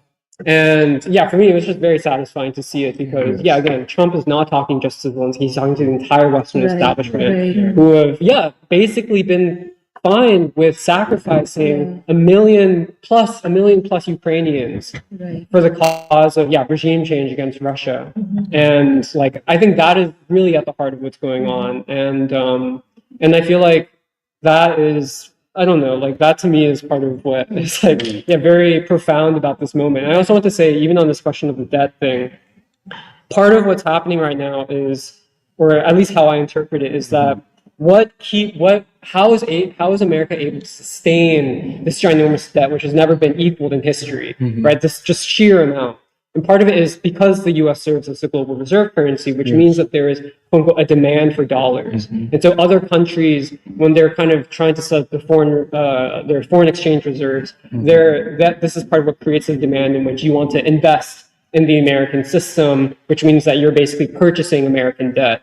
And this is also why China is it's starting to siphon off its investment in the American economy, which specifically means that China has held a lot of American debt. And so this is why they're trying to leave, because part of it is like the basic equation of America weaponizes its debt in order to wage wars. So it's like, if you're a country anywhere in the world, why would you invest in American debt in order for America to wage war against you? This is the basic equation, but it's like, there has been, up until now, enough, quote unquote, demand for American dollars, which is why America is able to sustain this debt to begin with. But it's like once all of these countries, and this is connected to BRICS, dollarization, once all these countries start to realize, no, actually investing in America is an actual real risk for us, and they start to basically de-invest from the American dollar system, that is what creates the possibility for the real bill to come through for American, basically this huge amount of debt, which has never been paralleled in history. But I just want to bring that up because I feel like that's been part of the kind of dynamic, which I feel like is very obscured. And it's also the petrodollar. Right. I'm sorry. But it's also been accelerated. Even objectively, it's like, even if Trump kind of accelerates some of the sanctions and stuff, kind of the mere brute force forms of, kind of the U.S. control over the global payment system, which is only possible because of US dollar hegemony. Objectively, what's happening is that the US, whether it was Biden who kind of accelerated the sanctions regime against Russia, Trump, whatever he does, objectively what's happening is that the US is basically exposing itself as like a systemic risk in which the rest of the world is like, no, like we can't, like, yeah, it's like whether South Korea, like any country around the world, which basically has a ruling elite who are propped up by the US, it's like, you're realizing like, no, like actually, like it's a problem for us to be so intertwined with the United States. And I feel like, yeah, whether it's Israel, South Korea, I think is definitely going to have to deal with this question of like can we, basically, are we going to be propped up and basically use the cannon fodder for the US moving forward? And it's like, no one wants, like, I feel like this is the objective trend of the world. When, like, obviously there's going to be contradictions, but this is, I feel like, part of what's the unfolding dynamic. And I think in that sense, ironically, because I've been thinking about this, the question of Trump as a kind of Napoleonic figure. And, you know, the first Napoleon, he kind of brought a kind of a wave of modernity to Europe through the Napoleonic Wars, right? And what's interesting about Trump is that he's not playing a similar kind of role, but it's almost like through the retreat from war, Trump is issuing in, like, helping to kind of usher in the possibilities for a new emergence of a world order. But I don't know, I've just been thinking about that. Well, what I really resonated, I always do this, but when you start, I'm like, oh, I'm definitely going to talk about this thing that you said. But then I end up somewhere different. And it was actually when you talked about the Soviet Union. And the reason why I think that's important is because I actually feel like there's something important about even the way we view the Soviet Union today. Like, I connected these two things that you said, which is, like, honestly, I feel like you've done this many weeks, but I think this week in particular, we as Free School are starting to piece together in a really important way of how would we clarify the struggle of the 20th and 21st century. And I actually think that's important because it's the only way you can see Trump for what he's doing and the opportunity it presents to, like Alice brought up, that you brought up, of a revolution from the bottom. And like the two, like you said at the beginning that like, was like very emotional. Like for me, I'm very much, I come from my heart first and I mentally like think about it, which is like when you were like, we're awakening from a great counter-revolution and it's like 2+ decades that have basically consumed all of our lives. Like it's the only life we know is a life in the counter-revolution and we just don't know it because we were born in it. And that the way you were like, and you deserve to see, like you deserve to see a new world and it could happen. And that plus like your clarification of the Soviet Union, because, you know, there's so many leftists and new communist parties and socialists who are interested in talking about the meaning of communism. How can we bring communism to the US? And the funny thing is no one asks like, well, what did the Soviet Union, instead of asking, well, what does the Soviet Union mean to like communists today or communists back then, the real question is, well, what did the Soviet Union mean to Black people? and that's a philosophical or epistemological question that impacts not just because we're like, and the reason why it matters is because you could also say, well, what really defines the world struggle of the 20th and 21st century? Do you believe it's a struggle of communism versus those who are anti-communist, or do you believe it's a struggle of those like basically human beings in this long arc of evolution and of human thought and human action and human creation and civilization? Like, is it humanity reaching for freedom, like the substance of freedom? Like the way you described that the Soviet Union, no more homelessness, no more poverty.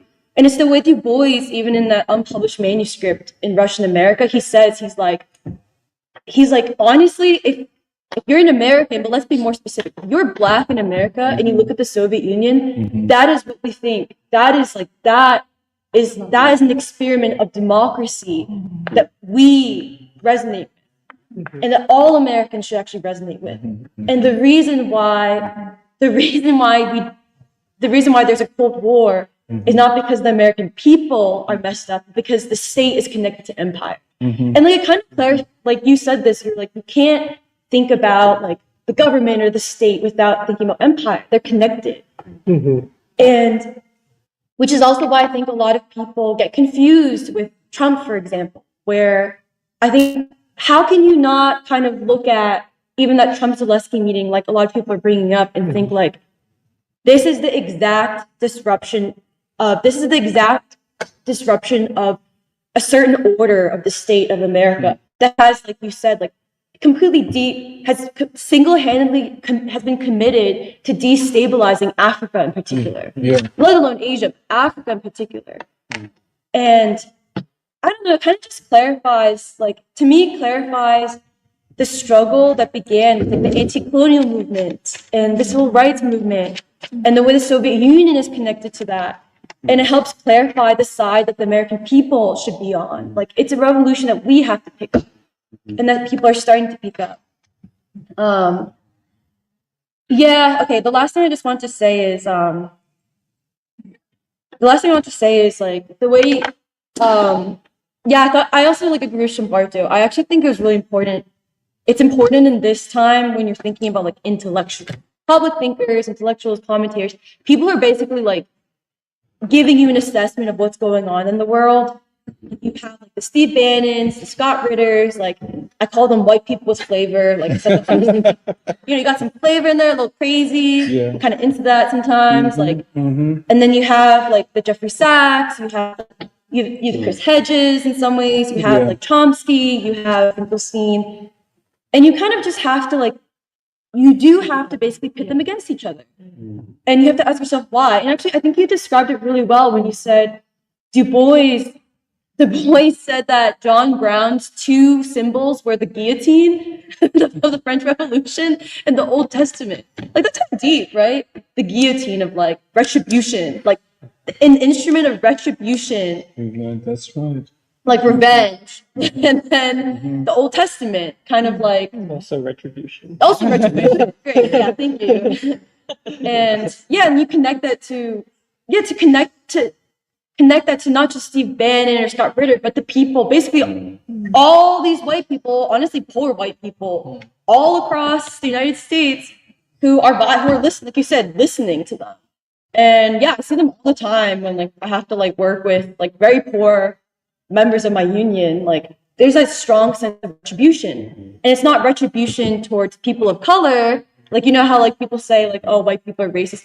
Like, it's not, the retribution is not towards people of color. The retribution is towards like a system that they thought like they really believed was supposed to function for them, but now they're ready to like take it over. They're like, we don't blame. Like, I really believe this thing. Like, I think I said it to you in a tech talk where another thing I really observed when I came back from India was in India, like, it's something Nanita told me. In India, look at how poor people, no one blames poor people for being poor.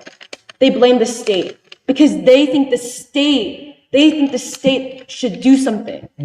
In America, like Du Bois says this throughout all his works, there's an American assumption, which is if you're poor, because we have a Declaration of Independence and we achieve freedom, we have individual rights, we have a democracy, you have a vote, you have everything you could need, everything you could want. If you're poor, it's your fault. Especially if you're Black and poor, it's definitely your fault. And like, I think what's outstanding about this moment is you're seeing not just Black people who've always known the system was rigged, but you're seeing white poor people be like, I don't blame you anymore. I don't blame myself.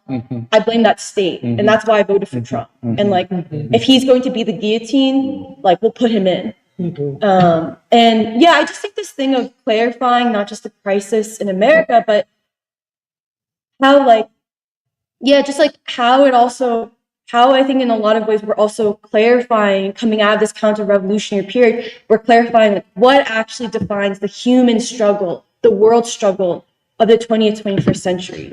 And it's that unfulfilled struggle for peace and democracy, like peace, like war is the enemy of the people.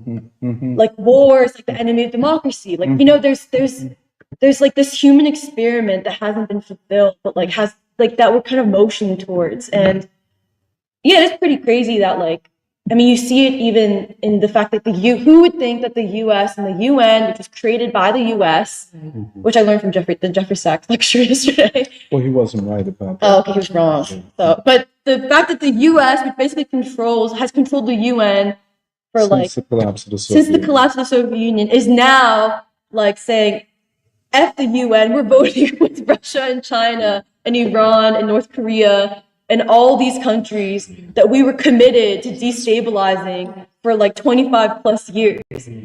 And like, yeah, and that's the, yeah, so I just wanted to say that. Well, I feel like well, okay, I think today's free school, like the introduction was really, really deep. And yeah, everything that you were saying about the Soviet Union and also how you feel and how you see Jeffrey Sachs, like I really feel like what you were saying. But I think the other part of it for me was going to that talk as a Penn student and thinking about like basically the ideological and political atmosphere at Penn, which I think made my instincts originally like feel a little bit differently, where basically I feel like Penn students are being like really ideologically attacked and extremely like groomed basically to become like Victoria Nuland, literally. Like, and so I think I was really surprised that Jeffrey Sachs was even able to like say clearly like Israel's wrong, like there needs to be a state for Palestine, or to say like 95% of the world's people actually believe that Palestine like should be a state, and it's just the US who is like on this wrong side of history. Like even transparent, like plainly saying that regime change is a real tactic and strategy of the American ruling class, and to even like, yes, like maybe there were caveats of like when he said like Trump is right, but yeah, he doesn't say it beautifully, like whatever. I mean, I say that too. But basically, I think that the bar, unfortunately, is so low for actual discourse at the American university. And for me, part of what I was interested by was that this was a PPE talk, so it's for like philosophy, politics, and economics, which is like a pretty professional major at Penn. And so it's kind of Wharton Business School adjacent. Like these students are thinking about economics, but a lot of them go into consulting. And so there are a lot of, like East Asian students like wearing suits. And I was wondering like, like, what do you think when he's saying that the war in Ukraine is like for doomed American interests and things like that? And I feel like Jeffrey Sachs has he is not really interested in the American people the way that they think. He's not really able to speak to them either. Like in some ways he speaks to, like white people and elite. But I think for me, I was like, actually, these students need so much. And unfortunately, like basically what I felt is that Jeffrey Sachs was saying, like, don't become like Victoria Nuland. Like there are actually like problems in this world, like the debt or the question of development. And actually what I realized is that I think Penn students are being so like attacked and repressed and basically not able to speak freely about any of these things. Because I think in Lotus, we've been trying to like, I feel like it's important or useful to talk about the crisis that's happening in American society and to actually like speak plainly about it and to say, yes, there's this crisis of the state, but there's also a struggle of humanity. Like there's a movement of people like around the world, also in America, that actually it is our natural role as young people and as students to join, to seek to join. But it's happening, like us trying to do that is happening in the context of like a complete onslaught at the university. I think telling students to align themselves with the state, to find safety in the state, and to basically become a part of it. And I think we talk a lot about the masses of people, like Black people and also white people. And all those people, I think, are in rebellion. And like basically, it is an all humanity struggle against like this corrupt like empire and state. And I think part of what I'm just thinking about is, like where will young people or like this particular group of like elite go ideologically? Because I feel like they're being like so funneled and like very just like, I don't know, like crippled in a lot of ways. But and I think basically like when we talk about like Du Bois, like the Black proletariat, and then like the other class, which is like Bannon, Scott Ritter, And then, yeah, like Chris Hedges, like Noam Chomsky, and Jeffrey Sachs. I feel like the unfortunate thing is that for young, like a lot of these young students who are searching, if they find anything, it is Chomsky, or it is like at best Jeffrey Sachs. And I think this question of how to have a more complete view that actually sees the human being for like this, like all humanity struggle is important. And I think really, in some ways, I feel like we talk about like what wrong epistemology comes from. Yeah. But I feel like in some ways the only right epistemology can actually come from like love for the people. And I think in some ways that's what I got from what you were saying about the Soviet Union, which is that you appreciate the Soviet Union not because you have intellectually decided that communism or socialism is the rational best thing and like scientifically this is the future of society, but you love the Soviet Union because you love your people and you see that this is where the struggle actually is. Yeah, but That was Winston in them all the way. I'm telling you.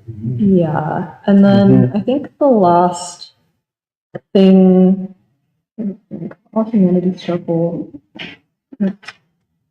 Yeah, and so I think like this epistemology of grounding everything in love for the people, I think is contrary, or like it's a little bit different from all these other things like Jeffrey Sachs or like Noam Chomsky, or like these people who are able to make observations about reality, perhaps. And like, it's not that those observations of reality are like inherently negative. Like, I actually think that they're useful. Where in my mind, I do think if students are able to like think for a second and think like, yeah, like what does it mean that 95% of the world's population like thinks that Palestine should be free? And what does it mean that like I am inundated 100% of the time with the 5% of people who think that only Israel should be in that region? Like, what does that mean? But I think to actually put it together, we need, like more than just like trying to like find reality in like the pieces, but to actually be able to put it together. I wanted to also, like, in line with all of this and going back especially to what Jeremiah, you were saying about the Trump-Zelensky thing really being not about Zelensky, but a message for all of those people who for so long, I mean, the ruling elite who's treated Trump a certain way. I think it was also significant how he spoke about Putin. I mean, he spoke about Putin almost as a friend he was defending for what he went through during the Russia gate and stuff. And I think the way I read it was him saying this narrative that you guys have peddled for so long, that Putin is the devil, he's a dictator. Every time you think Russia, every time you think Putin, you have to think in your brain evil.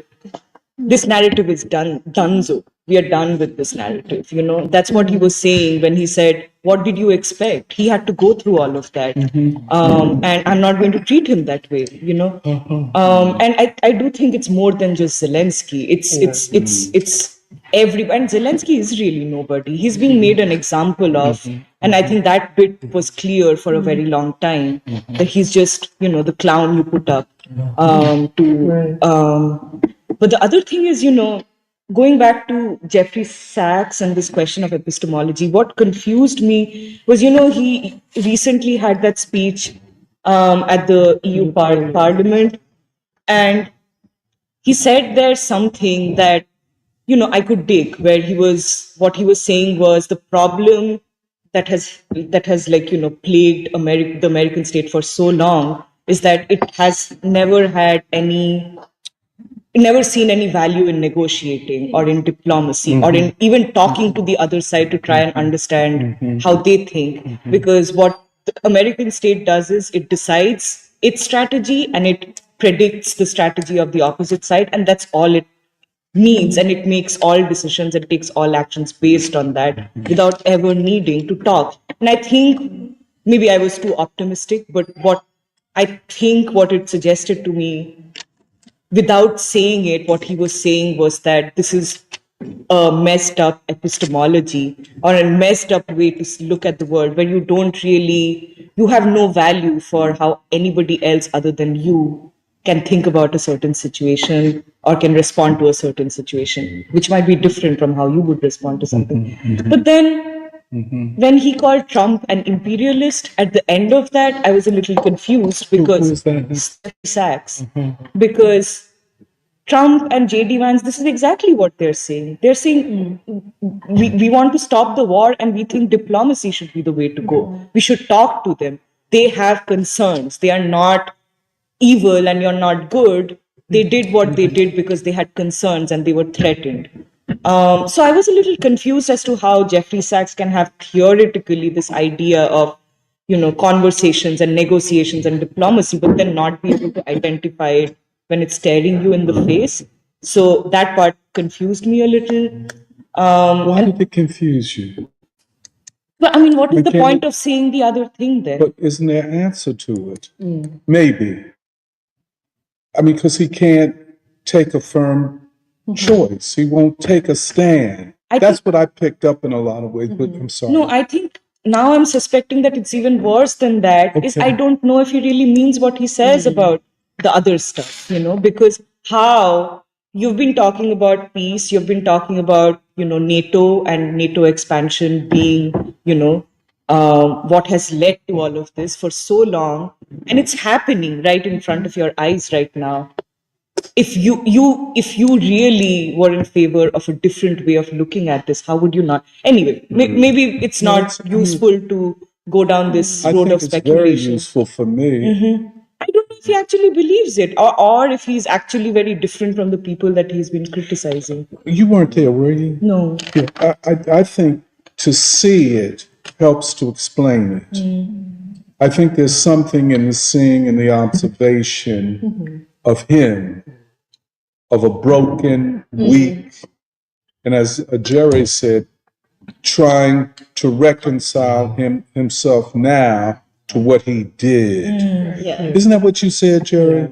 I feel like he's trying to compensate for the mistakes he made with the Both shock. mistake- yeah. Well, yeah, I mean, that way I think it's becoming clear to me how he and Norman Finkelstein are sort of similar in that way, where I think they have guilt about their past actions or stance that they've But they don't taken. even understand their own guilt. They do not understand it, Their own and guilt. Could you? I mean, when you say they don't understand their own guilt, what does that mean? I feel like this is my maybe guess or interpretation, which could be wrong, but from what I've seen of Sachs, I feel like he recognizes that he made a mistake in the 90s. And Why do you think so? he said it. He said I was wrong. About what? He said he was wrong about, first of all, the assumption that America is like the force for good in the world, that he believed that as a young man. And then he said, I was wrong. And then he talked about his role in the Soviet Union, the kind of the shock therapy. Did he say that? He said many Not times he was yesterday. wrong. I've seen him say it before. Oh, yeah. but not But yesterday. I think he kind of said Maybe- it. He said, well, he said a couple of different things that were contradictory. One was that Gorbachev was the greatest statesman, but then also that he was part of the shock therapy that brought down the Soviet Union. And so he was saying a bunch of different things. But I think what I was trying to say earlier, and what you pointed out, is that it wasn't even so much the words that he was saying. Oh, it was both the words that he was saying and the ideas that he was talking about, but also the way that he was carrying himself. Like throughout the entire thing, he would say something that was actually really important, which is, I agree with Trump on XYZ or peace. Like peace should be on the table. But then he'd laugh and kind of be sheepish about Yes. actually making a stand. Right. And His definition of peace was also wrong. well, he was Because like, so the specific statement was, he said he was wrong about thinking that Russia, he said that he thought that the fall of the Soviet Union, the conversion of the Soviet Union from not being communist to being Russia would stop the Cold War. That's what he said. He said that I thought it would bring peace and I was wrong. And which I felt to be honestly kind of like, I took it in bad faith, honestly. I thought it was kind of dumb because I was like, well, maybe you're just dumb.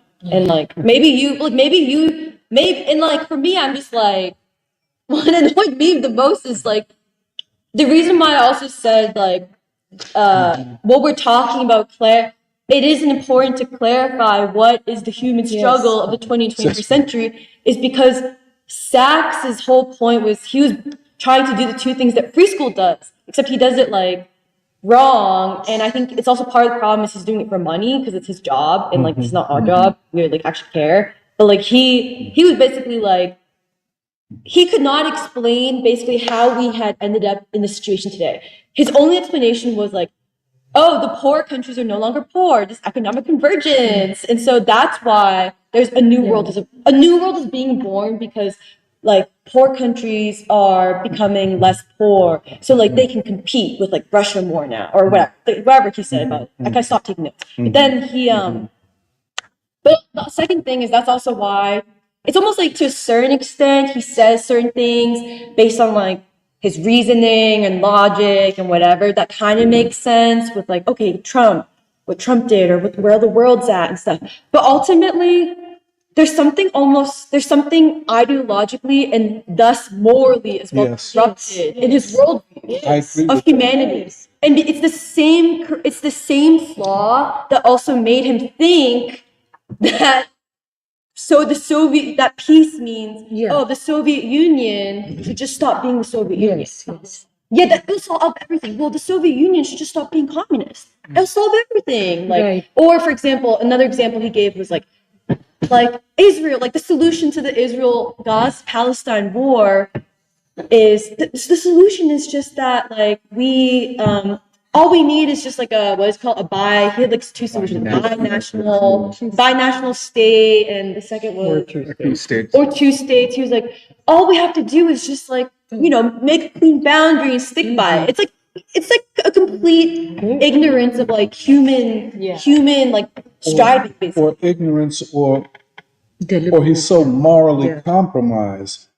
See, I would say this, don't underestimate his role in the suffering that swept across the former socialist countries of Europe. He was at the center of it, not just not just in the Soviet Union, but in Poland, and I don't know where else. In Africa. I didn't know It's on about. his Wikipedia, yeah. He like his big focus now is Africa. Well, now. No, but like he has advised like African governments or something.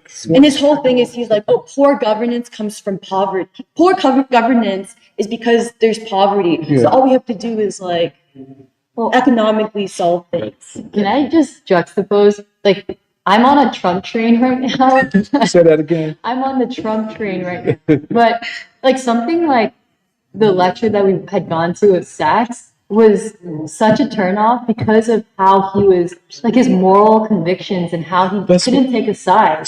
Whereas something I do respect about Trump, that I really do respect about Trump right now, is in that meeting with Zelensky, he was like, hold it, listen to me. You're gambling with the lives of us all here. That's right, and with World War III. And I don't agree with that framing of it though, because I feel like even if we disagree with even Sachs's idea of peace itself, the philosophical premises, Sachs would say that I'm taking the side of peace, and he would also agree with Trump that this war in Ukraine is bringing us to World War III. What I'm talking about is the difference in how they say those things. Like they might be saying the same things, but Trump in that encounter with Zelensky was really serious about it.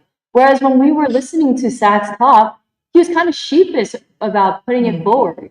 Where Trump is like, listen here, you're gambling with our lives. We're leading to World War III, and there's nuclear weapons. It's not a joke or a threat or an empty threat that Putin is putting out there. Whereas with Sachs, he says it, he like kind of muffles. He doesn't really say it either, as if he's afraid to take a stand. This is what. Let me just finish that point I was trying to make. I think this is the conclusion that I was coming to also about Norman Finkelstein and Jeffrey Sachs. And I think their stands are theoretical in some ways, where I think you were saying this, like they have observations, they can observe facts and what happened here and there and come up with a self-consistent answer as to what people should do or what people should believe in. But when it comes to basically putting your ass where your mouth is, they find themselves lacking in the moral courage. Can I say something? Yeah. I agree with you. Just one small thing. There is a theory and it comes out of empiricism, kind of human philosophy, that the truth is determined by the authority of the person who claims that he's telling the truth. Does that make sense? So you take like a Jeffrey Sachs, and this is why their careers are so important. You have to know them in a certain way because they talk and lecture from a standpoint of the authority of the expert. I think you would agree with that. And thus, I think I'm agreeing with Alice here. And thus, I don't have to make a moral argument or even be morally self-critical because you have to believe me because of who I am and the authority that comes with who I am. Does that make sense? I agree. I think that is what was happening in the talk too, because I feel like the thing is that personally what he does is he's like, I know this because I was in Israel in 1972. I know this because I advised blah, blah, blah, blah, blah. And I was in with Yeltsin when he declared and I feel like that credentialism is like basically what he was doing. And I feel like the thing is that I saw it as him basically trying to appeal to the students who would basically buy into that credentialism. Who would be like, oh, like, well, he's not nobody. Like, he's an ordinary person. But see, it applies to Noam Chomsky. And that's why he can make this claim about Martin Luther King being a demagogue. Because Martin Luther King does not speak with the authority of MIT, the authority of the establishment. And that grades against me. That pisses me off. But it is the argument that truth is determined by who is claiming to be telling the truth, the authority of, and thus for Jeffrey Sachs, his being adjacent to the state. And now, but one small thing, I think what we were seeing so clear, this is why you have to see him to dig it, because there is something about his body language, the fact that he is diminished now. And his physical diminution is a manifestation of his power having been stripped of him. Does that?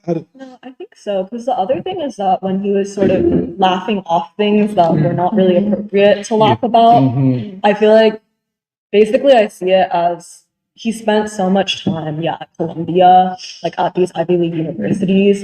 He spent multiple decades in some ways trying to have it both ways, where he's a good guy and he has students in China, but he like tells the truth. And I feel like you can't have it both ways like that. He was a part of the state apparatus. Yes, he was part of the state apparatus, and now the state apparatus doesn't like him. That's right. And so I feel like in some ways, so now he's going to Confucianism. I'm sorry, I didn't mean to. Like that's basically the extent of what he's able to maneuver with it, because he has no relationship, to like the masses of people, to like world humanity. The best that he can do is these podcast tours to like, I don't know, like white, somewhat left, disaffected people, or like maybe some of like these young Ivy League students. That's right. I feel like that's the extent. I don't have a lot of power, but I have my voice on YouTube and that's X and all of that. And so I feel like the thing is that I do see all of those decades of being amongst like that milieu, like that state apparatus, as being like it is corrupting. There's no way morally, to not be morally corrupted by it. Yes, amorality.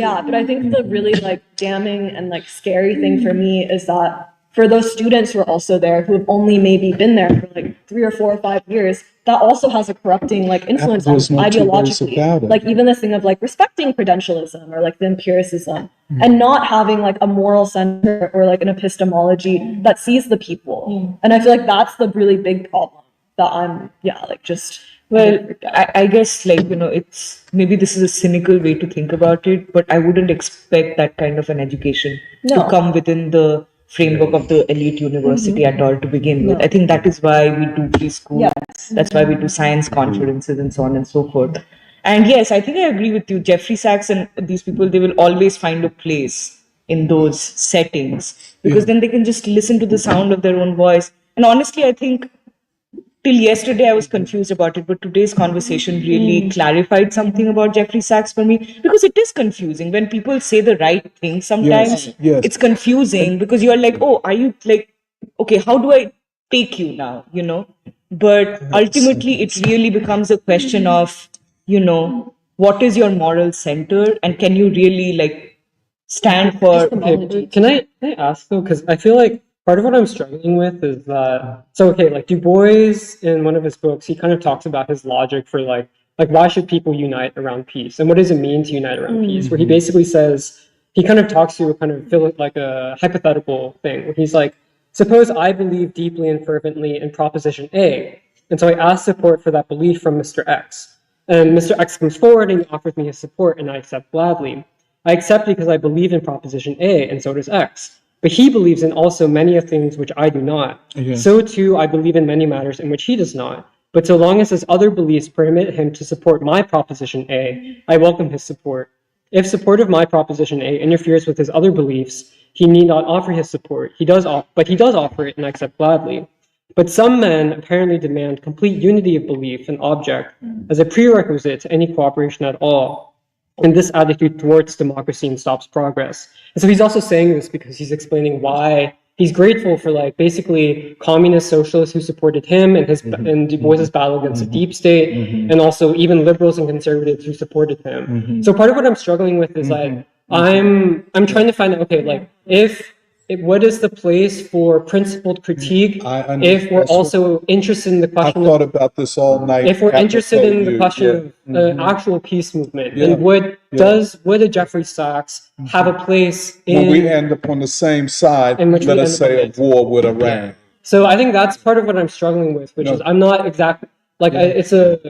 Obviously, I can have I agree with basically everything that we're all saying of like, yes, like morally, he has never really come to terms with his role in the destruction of the Soviet Union. And I think that kind of perpetually motivates him in a way which he himself is obviously not reconciled.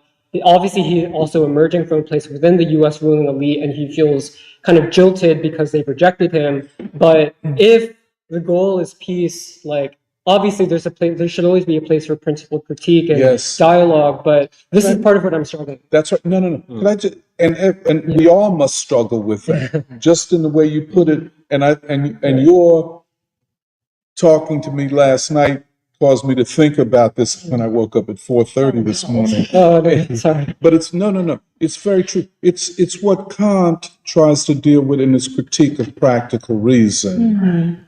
What does a reasonable person do in the face of this? Now, this is very different than Aristotle, which says that from a syllogistic argument, we can come to what is the ethically right thing to do. But I agree with you.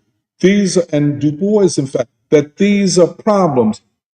However, what Du Bois sets up is where we agree and where we disagree. And I think that is and that's the conclusion I came to this morning, that we cannot not establish what we stand for, because we become a Jeffrey Sachs type, which is, I'm sorry. I'm sorry. No, were you done, Doc? Sorry, I'm finished. I'm done. No, I'm glad this came up, because I feel like this was a question that was also brought up in the reading group on Tuesday at Lucian Blackwell. I think it was Terence who brought that up, because I think there was this question of, all in or like, in pieces.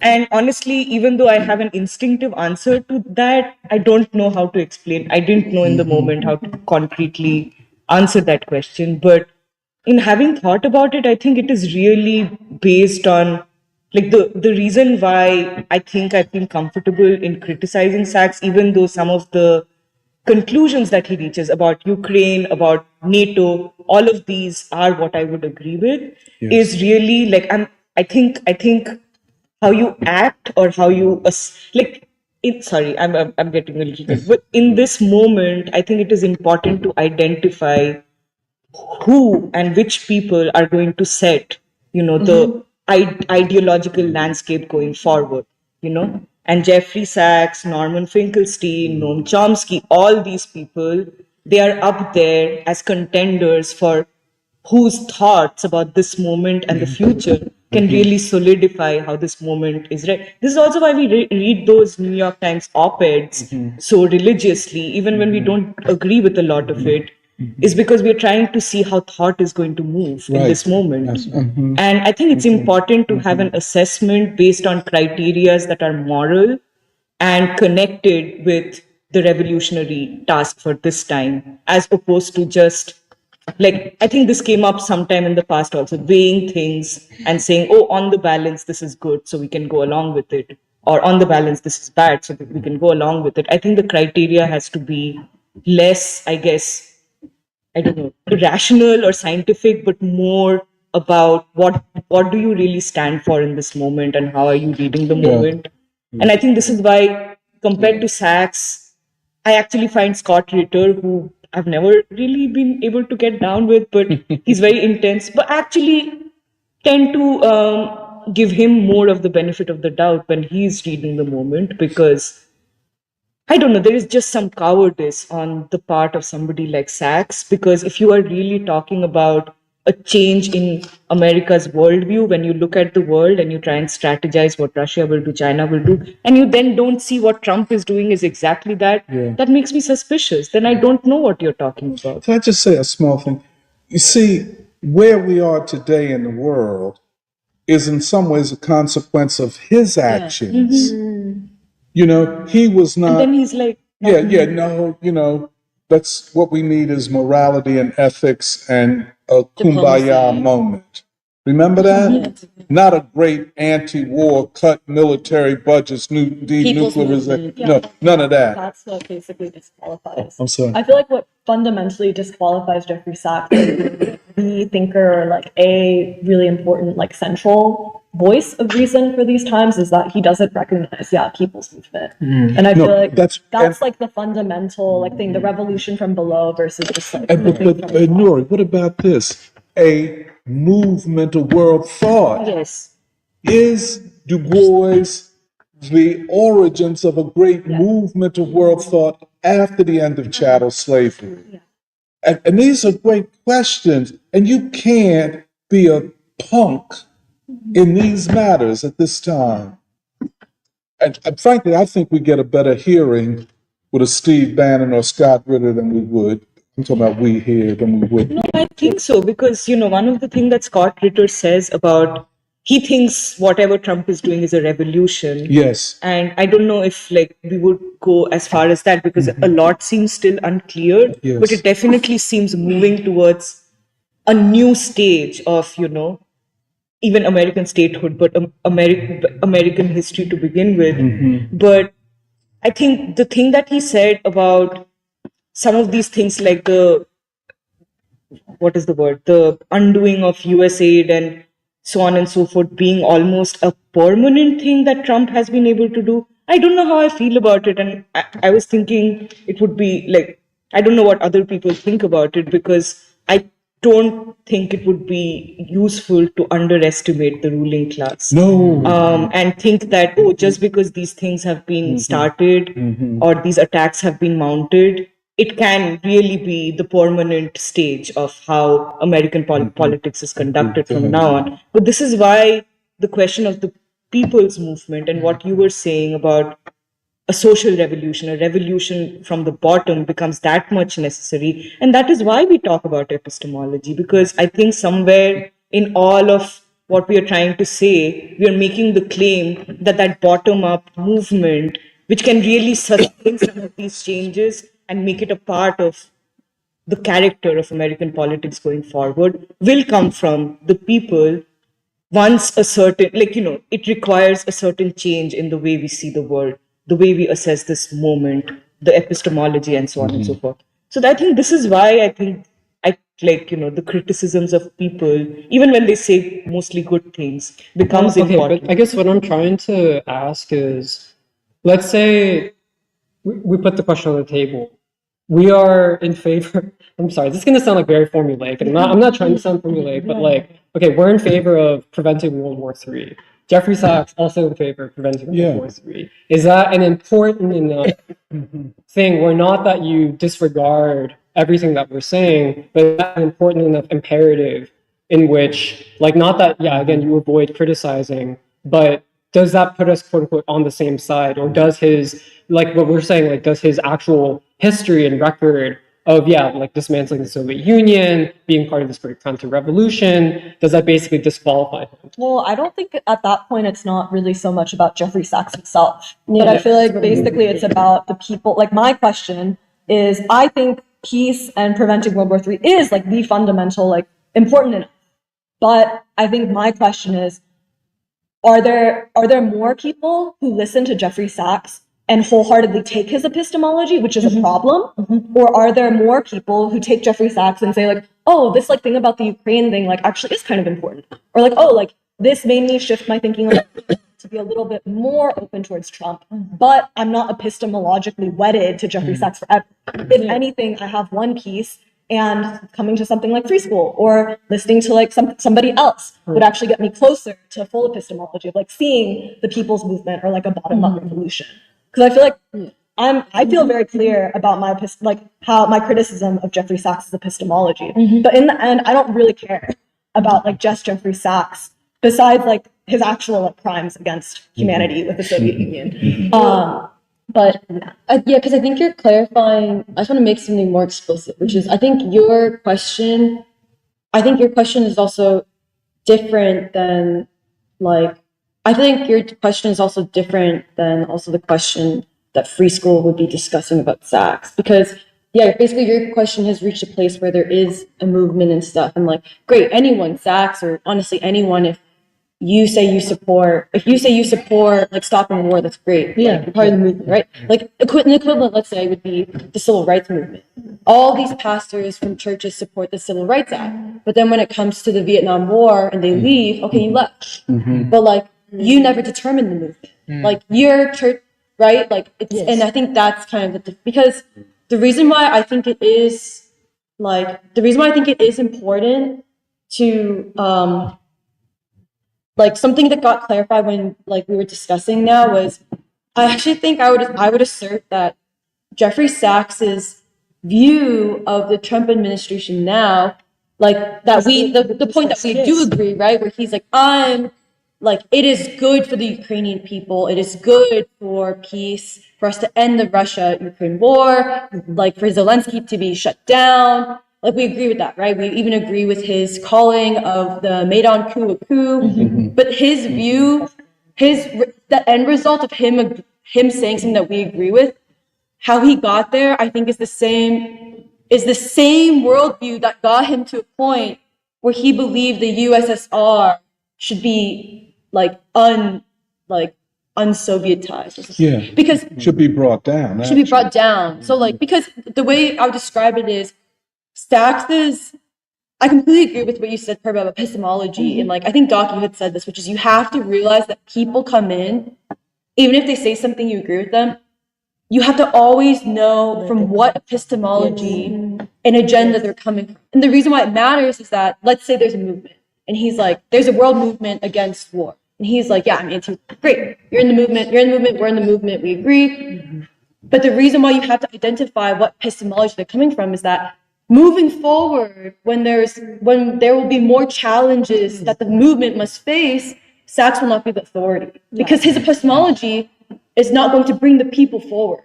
And in fact, it's going to be different from the people's epistemology of freedom, of how we view freedom or democracy or peace. And so if Sachs is part of the movement, that's great. If anyone's part of the movement, whatever, that's great. But at the end of the day, what determines the struggle for freedom, the struggle for democracy, it does require an accurate understanding of what is the human struggle, what is the democratic demand, that accuracy. Because Sachs is, I mean, I think we already said this, but like, I kind of wrote down where I was like, whether it's Trump's view of the Trump admin today and like how the world is changing today, or even his view of the Soviet Union back in the 90s, he does not take into account the very people, the masses of people who achieved the Soviet state in the first place and what they sacrificed. And he also does not have an understanding of the people, the mass of people who achieved who built the freedom movements that achieved their states, which moved the world and like world thought forward. Then back then, during the Soviet Union time, and now, even with Trump, like he does not. Which is why I think it is important to say, like, with Steve Bannon and Ritter, like, I don't know completely what like they really, in terms of morals, what they really believe. But what we can say is that they accurately reflect what you have to see as a striving of the striving of people, and we could even say like for white people, let's say. And I mean, the reason why I kind of find it interesting is because, like, we've been talking a lot about The Souls of Black Folk by Du Bois. Sometimes don't you get the feeling that the way, like, especially like academics talk about Black people is the same way now they talk about like what they see as like hordes of white people? It's a sort of like, it's the same sort of inability to recognize that people are more than just like who they end up voting for. But what about the real striving of the people and the way they're constantly seeking organization or what they hope for their children? I don't know. I just feel like that's important. Makes a lot of sense. Oh, go ahead, Sean. Well, this conversation has been really clarifying. I went yesterday. I listened to a few things by Jeffrey Sachs. Didn't know the man very well, but then I went in there and I heard him. And quite honestly, I was quite surprised that being in a classroom in Penn, he could stand there and say Trump is right. And you know, I was like, okay, I will give you that respect that you're saying Trump is right. But then the rest of the conversation, I tried to follow as closely as possible, and then it was difficult because he's talking about imperial retreat. He's talking about Trump representing imperial retreat, but then he also says that Trump is trying to take over Greenland, and I wouldn't take that lightly. So, and then I thought, well, does he think that both things can be true? If he does, then I don't believe anything you say. Because both things, I don't think they can't really make sense together. Right. Even Imperial retreat and imperialism. right? Yeah. That's a dilemma. And then, you know, he talks about Putin and Trump's relationship, how it's getting better, and it signifies, you know, peace and a movement forward towards that. But then Did he say that? Maybe I was missing something. Maybe I'm also reading too much. Oh, okay. But I don't remember. But I'm also thinking about, at the same time, his comments on BRICS, where he actually does believe that Trump's comments on BRICS were absolutely serious. Russia being a core member of BRICS. And I mean, you cannot possibly be believing both things are true, right? And that is what made me think that, okay, I don't know what to think about you anymore.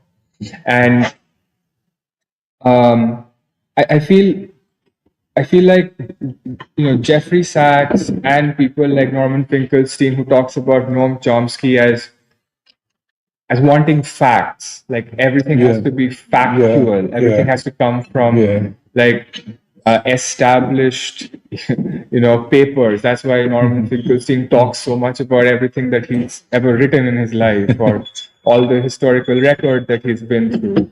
And I think something that you said about the truth is determined by the moral authority of the person who stands by it. Not the moral authority, the authority. The authority, I'm sorry. Yeah. The authority of the person.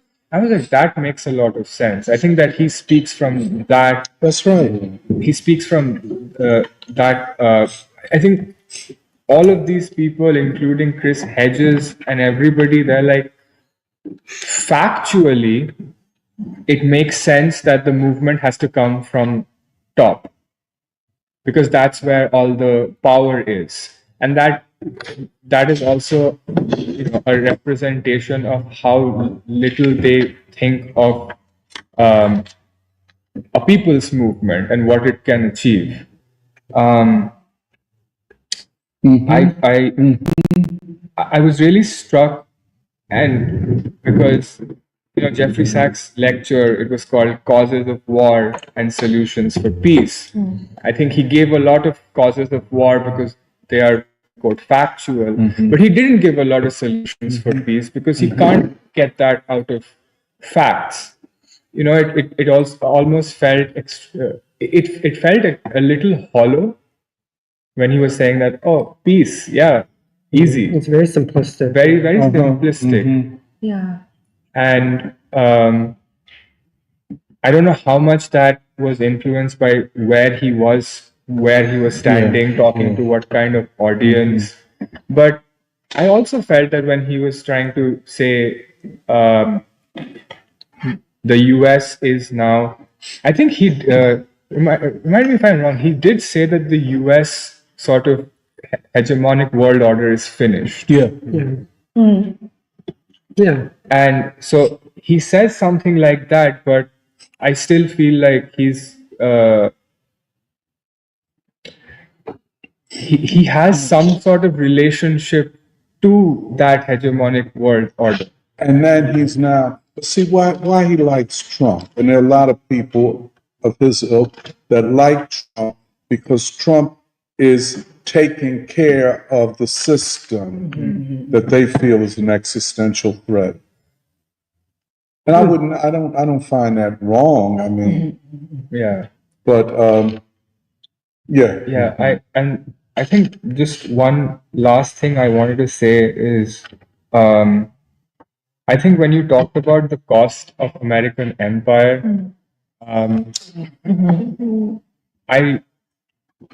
think the first thing that I thought about is how Baldwin also talks about this concept of cost and price, right? And he says that every black man is paying a price for just walking down the street. And I think that this cost of American empire ultimately will fall on the American people. Like, they will have to pay the price. They will have to pay this cost of American empire finally dissolving, disintegrating. And I think you're right when you say that understanding this is key to understanding Trump, who also understands this. And yeah, I just one last thing. I think Scott Ritter and Steve Bannon, I think, yes, they do say whatever they say with more force, and I think they believe in it, and they're not, I don't think they're cowardly people. But I don't think we have gotten to that point of a revolution yet. I mean, he calls it a revolution, but I think there are a lot of things still left to be worked out. The way that he calls Elon Musk a revolutionary, I'm like, maybe not.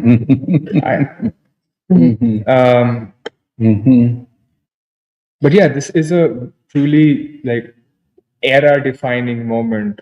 I think I've talked to you about this, that this is the first time. But see, this epistemology, which proceeds from the assumption that those in power have the authority to speak and to know. And it's across the board. And that, I mean, that's Bannon, that's Ritter, that's these other guys.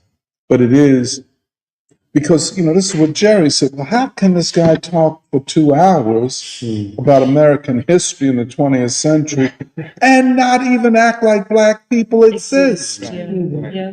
It's mind-boggling. You can only really refer to American society through its quote-unquote diversity of immigrants and stuff.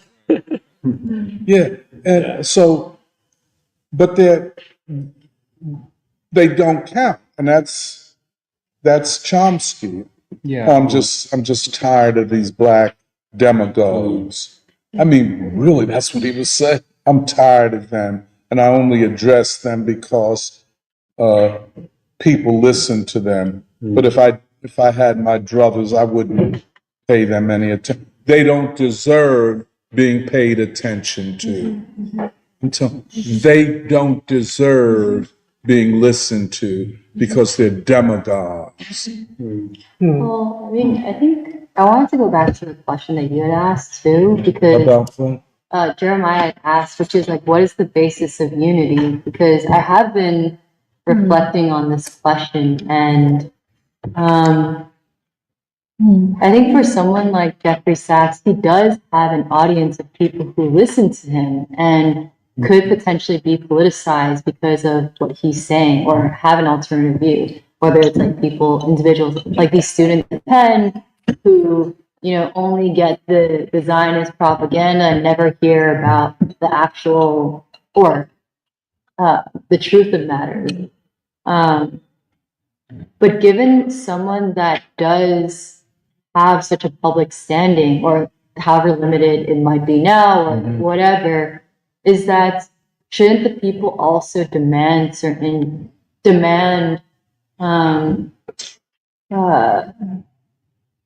criteria of their public intellectuals? Yes, that's true. And so I think that's one of the questions that I have, which is like, even when we go out to like these different reading groups, like people are asking questions of, okay, like who is Baldwin? Why is Baldwin important? Why is it relevant to our times? And I think that's also the standard that, I think we're trying to aim towards, and or even get better at, because I think we are running into like in these different reading groups. But the other thing is, like, what are his allegiances? Or I guess the epistemology is what, at the end of the day, like, what is his project? And is it around peace? Like, how much is he willing to sacrifice for peace? Is his thing mainly to have a podcast, teach at university,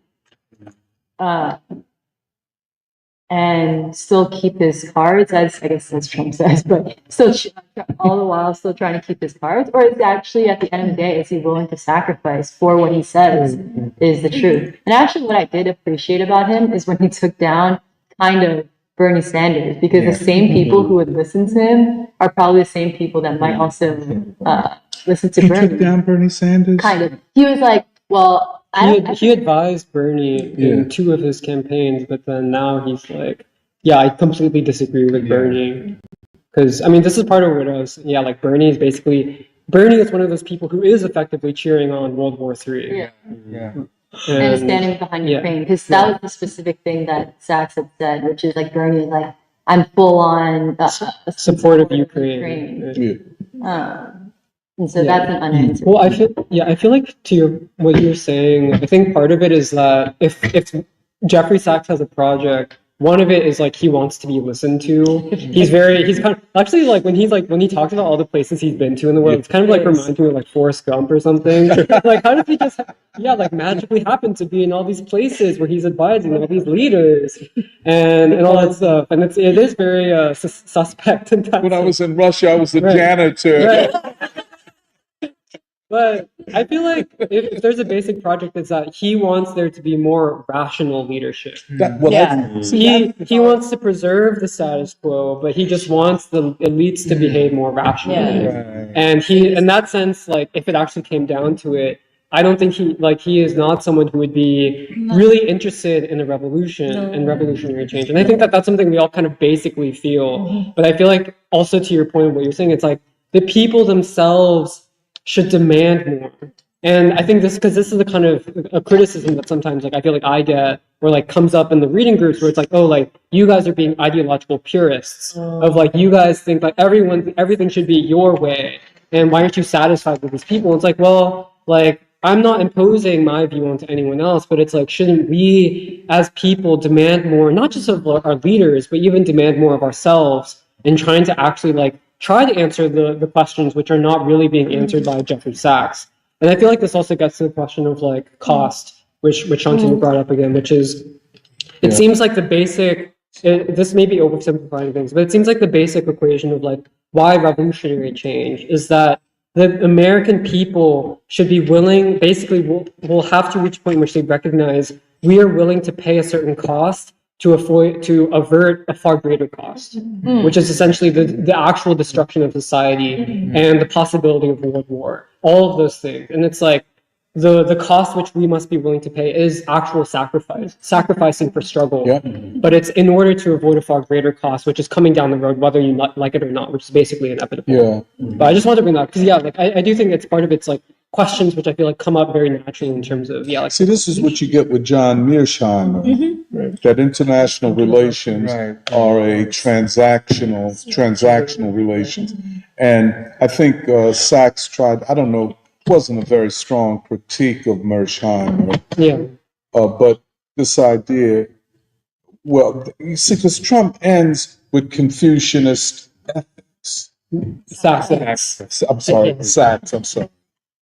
And is that what was shaping everything you were saying throughout?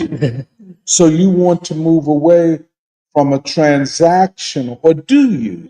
See, you could not, it's hard to decide what you really want or how you arrive at these conclusions, which is not a difficult thing to do if you are committed to elevating your audience, especially of young people. You know what I'm saying? Yeah. And it was a bit, in some ways, this is, not getting away from what you're saying, Jerry, because I thought about this all night, that we end up on the same side on certain issues. That is positive.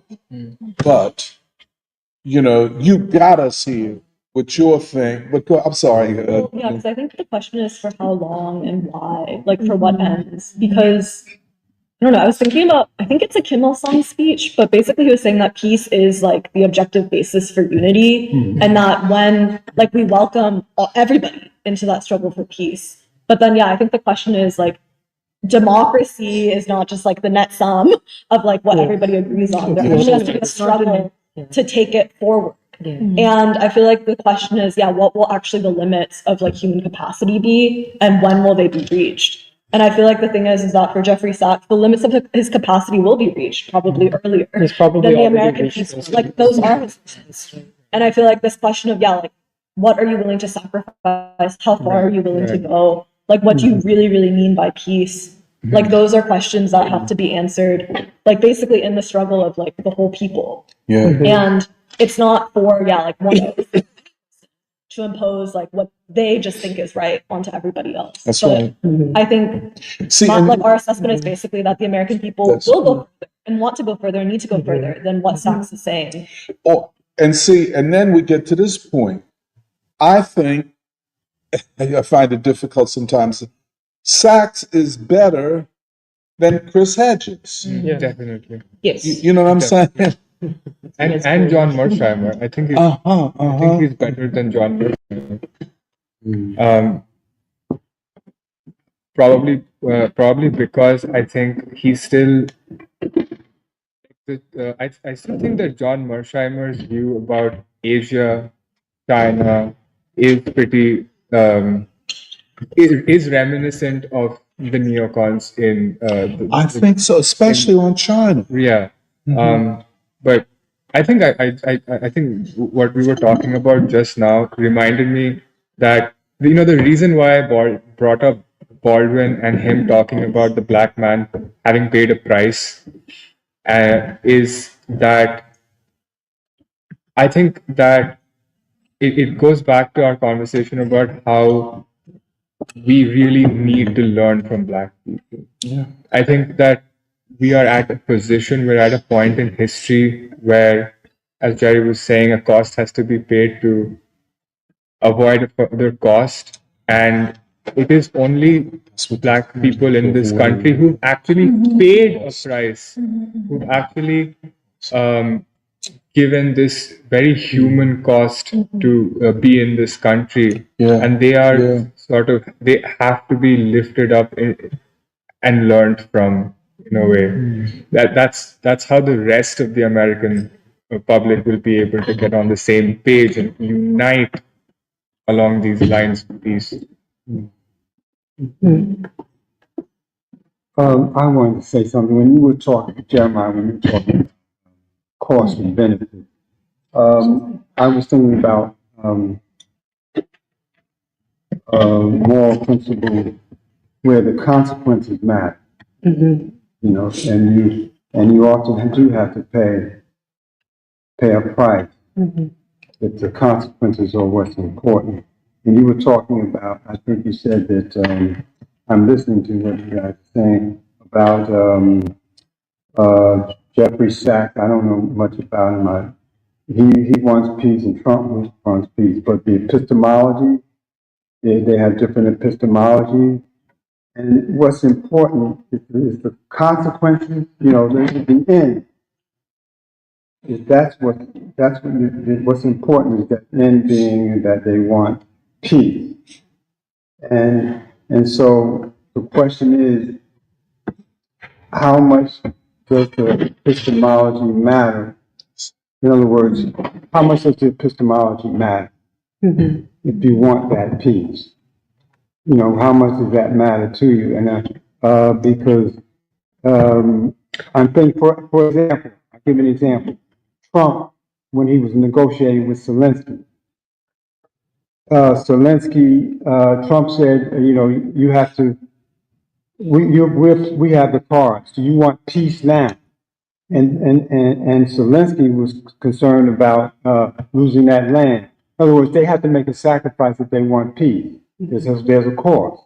So there's always that dilemma, that moral dilemma in any crisis where a person, and what you were talking about, the price, you have to pay for peace, just like the price of black people, all the killing, that the death that we went through, you know, my parents, whatever, and my ancestors are slaves, there's a price that they had to pay for us living like this now. So there's always, in other words, there's always a deep moral price you have to pay for the consequence. Yeah, I guess I would also say that maybe if the demand that we're putting on the table is peace and democracy, then Trump leans towards both peace and democracy, but Sachs wants peace without democracy. Really? Why would you put it that way? Or that, like, I'm putting it. I wouldn't disagree. Like, that's probably an oversimplification, but I guess what I was saying earlier is that Sachs wants peace to be achieved just through the elites basically coming to their senses and talking with them. Whereas Trump, in part, the disruption he represents is like literally like, I represent the people and the people demand peace, which is the entire part. But like basically Sachs just sees it as a question of, oh, Trump has a different mentality and a different mindset, which maybe he does. But like the reason why I feel like maybe we all find Trump much more compelling is because Trump in his own weird way has his own kind of democratic instinct. Whereas Sachs is much more, he's only really comfortable in like inter-elite conversations. And that's I guess what we're saying. That's interesting you say that, because I wonder how does everyone have that perception. But I mean, it's interesting how you had that perception. And I wonder, does everybody, you know, because you know, like I said, I don't know if everybody had that perception, but I see what you're saying. Even what Trump posted on Twitter after the Zelensky stuff, where he said Zelensky is not interested in peace. He must not be interested in peace because the only reason he wants America is he thinks he can get certain advantages if America is part of the negotiations. I don't want advantages. I want peace. That's what he said. I thought that was pretty good. I feel like you on the Trump.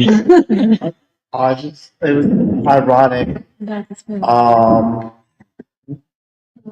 What you just said reminded me that you know, I guess I was reading the New York Times, and we're saying that Trump is democratic, which might be contradictory to some people. But in the New York Times, it was saying that he in his meetings, he listens to everyone and then he decides what direction he goes into. And I think I do think that's democratic, but it necessitates a strong leader. And I was thinking earlier how ironic it is that we're talking about Chomsky and how his epistemology comes from the authority. No, I wasn't saying that about Chomsky. I was saying that about Sachs. But I would say it applies to both of them. Oh, really? Okay. That Chomsky is also, I'm from MIT. I'm a professor. I read all these papers so I can deduce what is true or not. And, I think at one point he said, John F. Kennedy, who cares if it was the state? Which is such an interesting thing for an anarchist to say. I also think it's interesting for an anarchist to derive his power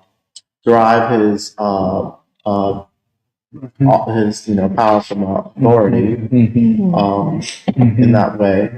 I think it brings up questions about what does democracy look like. Yeah. I think you have to sort of defend that what Trump is doing is democratic. See, I think I'm sorry. Go. I think this is because I keep going back to King and Chomsky's that King is nothing but a demagogue. That's a hell of a claim to make, and therefore Chomsky. Oh, I'm sorry. No, can you explain that? That Chomsky doesn't. I don't like to listen to him, which is the opposite side of. And I don't know why people feel they should listen to him. He's a demagogue, but Chomsky proceeds from something of course, they all ultimately rely upon their authority. That's Chomsky going around speaking at these universities. And, the academic capital that accrues to him because of his work in linguistics and how this has influenced multiple social science disciplines.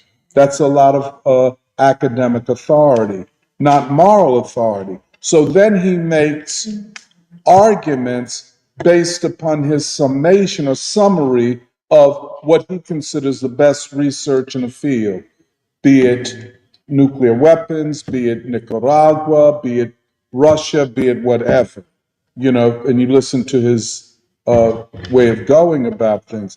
But it is always evidence-based and rationally argued. I call him a neo-Kantian, where the empirical is then shaped by the categorical. We'll talk more about this. Right. Don't ask me nothing about it right now. But you don't find that with Sachs. He is arguing completely from authority, and when his authority is gone, the strength of his arguments are weakened. You know what I'm saying? Whereas Chomsky will argue from empirical research and rational categories. But one thing about Chomsky never appeals to morality. And so, that falls into a certain type of Kantianism, a neo-Kantianism. Because as I tried to say, Kant also has a critique of practical reason, which is, understand that critique as meaning investigation, the investigation of what is the moral imperative? What should I do? What does reason demand that I do in this moral situation? See what I'm saying? So, go ahead, man. It's interesting, real quickly. There's a peace conference being held at Villanova. And I was talking to Todd about it, and Todd deduced it's probably related to Gabriel Rockhill because he's at Villanova. He's a member of PSL. What's that thing? He's a member of PSL who is. They have a critical theory workshop. Oh yeah, he's a professor out there. I know him. Yeah, so they're gonna have a peace conference in Villanova. Isn't it interesting? You're talking about epistemology derived from the authority, especially of the academy. Isn't it interesting? No, I didn't say epistemology. Truth. Sorry, truth. I'm sorry. I don't mean to interrupt. I misspoke. Truth derived from authority. That and I'm also thinking about the Palestine encampment in UPenn. That the leftist association with the university. I was just thinking earlier about how skeptical I am of student movements like the French in '68 and or the Vietnam one, but I think it's just interesting. And the Free School hasn't had a conference at a university since 2016. We had this science conference. We talked about the relationship with the war machine and the university. Yep. And it begs the question of why would you have a peace conference at the university then? Well, because he's a professor at the university. Yeah. Which means it'll be more academic than broadly political, broadly people's oriented. And tied to that epistemology. Pardon me? And tied to that epistemology. Yeah. Oh, I'm sorry, man, Eddie. No, that's all good, man. Good to be back, fam. Yeah, the political realignment that Trump is affecting across pretty much all spectrums of society, as we're analyzing today, the elites and people like Jeffrey Sachs, and there's many others who we have to evaluate whose side are they ultimately on. What does that mean for the possibilities of a future for humanity? Even in Savior's Day this year, I saw some of this political realignment in Minister Ishmael's sermon. So, which, it was a little different really than the position that they articulated during our Chicago library screening, actually. So, he was able to outright say that Trump poses a challenge to the ruling elite, which have principally operated as a threat to humanity. He said that. I'm trying to put it in my words. Oh, I'm sorry. but in his words, more than mine, this one, he is fulfilling his role under Allah's will for the overturning of the white man's rule. Wow. That's pretty much how they view Trump right now. Trump has a role to play in overturning the white man's rule, and this is Allah's will. And he said that he got shot in the ear to humble him so that he may listen to God and the will of the people. And the ear to. Yeah, because we need to listen. Very poetic, very beautiful. And I'm just looking at the audience because I just want to see how people are thinking, because you have the whole country of the Nation of Islam here, and even they have brothers from, I think, England and Denmark, and Nation of Islam International. And the audience is vibing with it. They're with it completely. They're not squeamish about this. And he made a really strong point here that the United States operates, yes, as a global power economically, politically, and militarily, but he put a special emphasis on their role ideologically in the direction of the world. And it was so cool. They had this map. It was like pointing directions all over the earth in which they represented the United States' role in the world's affairs. And that puts, a special emphasis on once again, I got to put it in my words because I'm struggling to use their words. The role of ideas in shaping the future, and of course, they talk about a knowledge of self and doing for self, and the kind of ideas that can elevate humanity to take the place of the ruling elite, and so. I would say even among Black people, and as we see some of the strongest leadership in this country for Black people, there is undergoing a political alignment to, seize the possibilities which Trump represents for humanities, and which is a reflection of what people believe and strive for. The Nation of Islam's strength comes from the support and what the service they are able to give to the people of this country. So I don't take it lightly when they have this opinion of Trump. And this is just the beginning, man. I'm like, this is like old news if you think about it, man. This was last week, man. So much happened in one damn week. Oh my god! And it felt like such a long time, man. What is it? We got a month of Trump presidency right now. 5 weeks, man. Yeah, it's crazy. We just getting started, dog. We are just getting started. It's gonna be a good year. Can I ask a question? Because I've been listening to Minister Ishmael, and I've just the visuals, and I haven't gotten through the whole presentation, but he seemed to be filled with energy and moral commitment. Is that a fair thing to say? It is very interesting you say that, because this is, to my knowledge, the first Savior's Day that he has delivered without Minister Farrakhan. And Brother Jerome said that Minister Farrakhan as well, he was able to address the FOI and the MGT earlier. And for him to assume this role with exactly how he put it, with moral energy, I think does speak to the strength and the direction that the Nation of Islam is taking, which I hope to be very different from, I guess, when the passing of the Most Honorable Elijah Muhammad. So I think they're preparing for this new stage in which they'll operate with exactly as you put it, that strength and moral energy. Go ahead, man. I don't see my view on this. I don't see Trump. I see Trump as not. I don't see the United States. I don't see. I see this as a intramural struggle between the elites, a factional disruption. And I think that Trump believes that we need to retrench, but not retreat.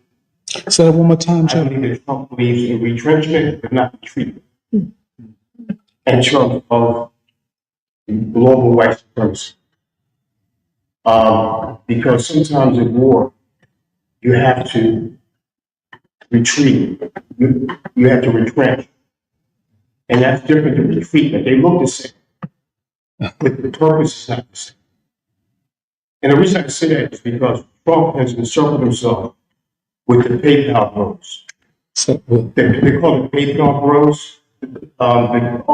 The tech giants you saw in the Oval Office. The tech giants. The tech giants. Yes. All of them are of South African descent. Field, Musk, all of those that are in there, South African descent. And it was a meeting that just took place over the weekend, or prior to the weekend, where there is a movement in Africa called Make Africa Great Again. And it's a white nationalist movement. And they met with the Trump administration. And Trump right now is sanctioning South Africa because he's saying the whites are being mistreated in South Africa in terms of land and a whole host of things. So I think that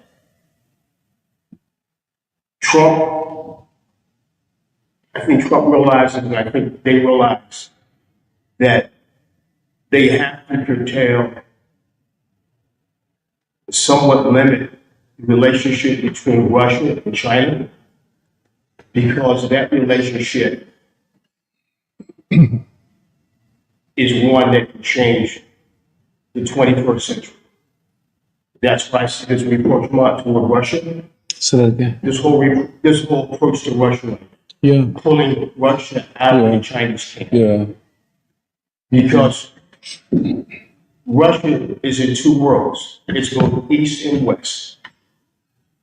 And I think that Trump wants to appeal to the Peter the Great, the Catherine the Great historical relationship that they've always wanted with the West, but have been rebuffed. And I think that's what it's an attempt to do. So I don't see this as some kind of new world order that's going to take place. I see this as retrenchment. You retrench and then you go forward. And you see that a lot if you study military conflict, the war, that's a pretty prevalent strategy. Alexander the Great used it all. Hitler used it. They're all used it. So I see the emergence of white Christian nationalism across Europe. You see the movement in Germany. You see it all throughout Europe. And there is a right wing, and it is anti-immigrant, and it's not a love fest movement at all. And I see that Trump is plugging into that globally. He's trying to plug it between Canada, Germany, France, Italy. I mean, so if you look at these last elections, all the parties in Europe right now that are moving to a point of ascension are white Christian nationalist movements, a retreatment from the globalist order to the white Christian nationalist world order. And I see that Russia can play a big part in it because Russia is very much a nationalist country at this point, and it's Christian nationalist. I mean, the Russian church has been retrenched in Russian culture, which it was not during the time of Soviet rule. And that's called process. I put it well based. Go ahead. A while back, I think the last time when Trump lost, we were discussing Du Bois and the wages of whiteness, and how whiteness is a social currency that can, heal poor white. And actually, I think I was talking to Purva about this in the car because my mom was raised in London. And London is like a second city to me. I sort of feel a little European, and I was raised. Come on, shit. But no, I keep my eyes on European affairs. So I know what you're talking about when you're talking about the rise of the anti-immigrant right, and but isn't it interesting? But I think when the interesting thing about including Du Bois,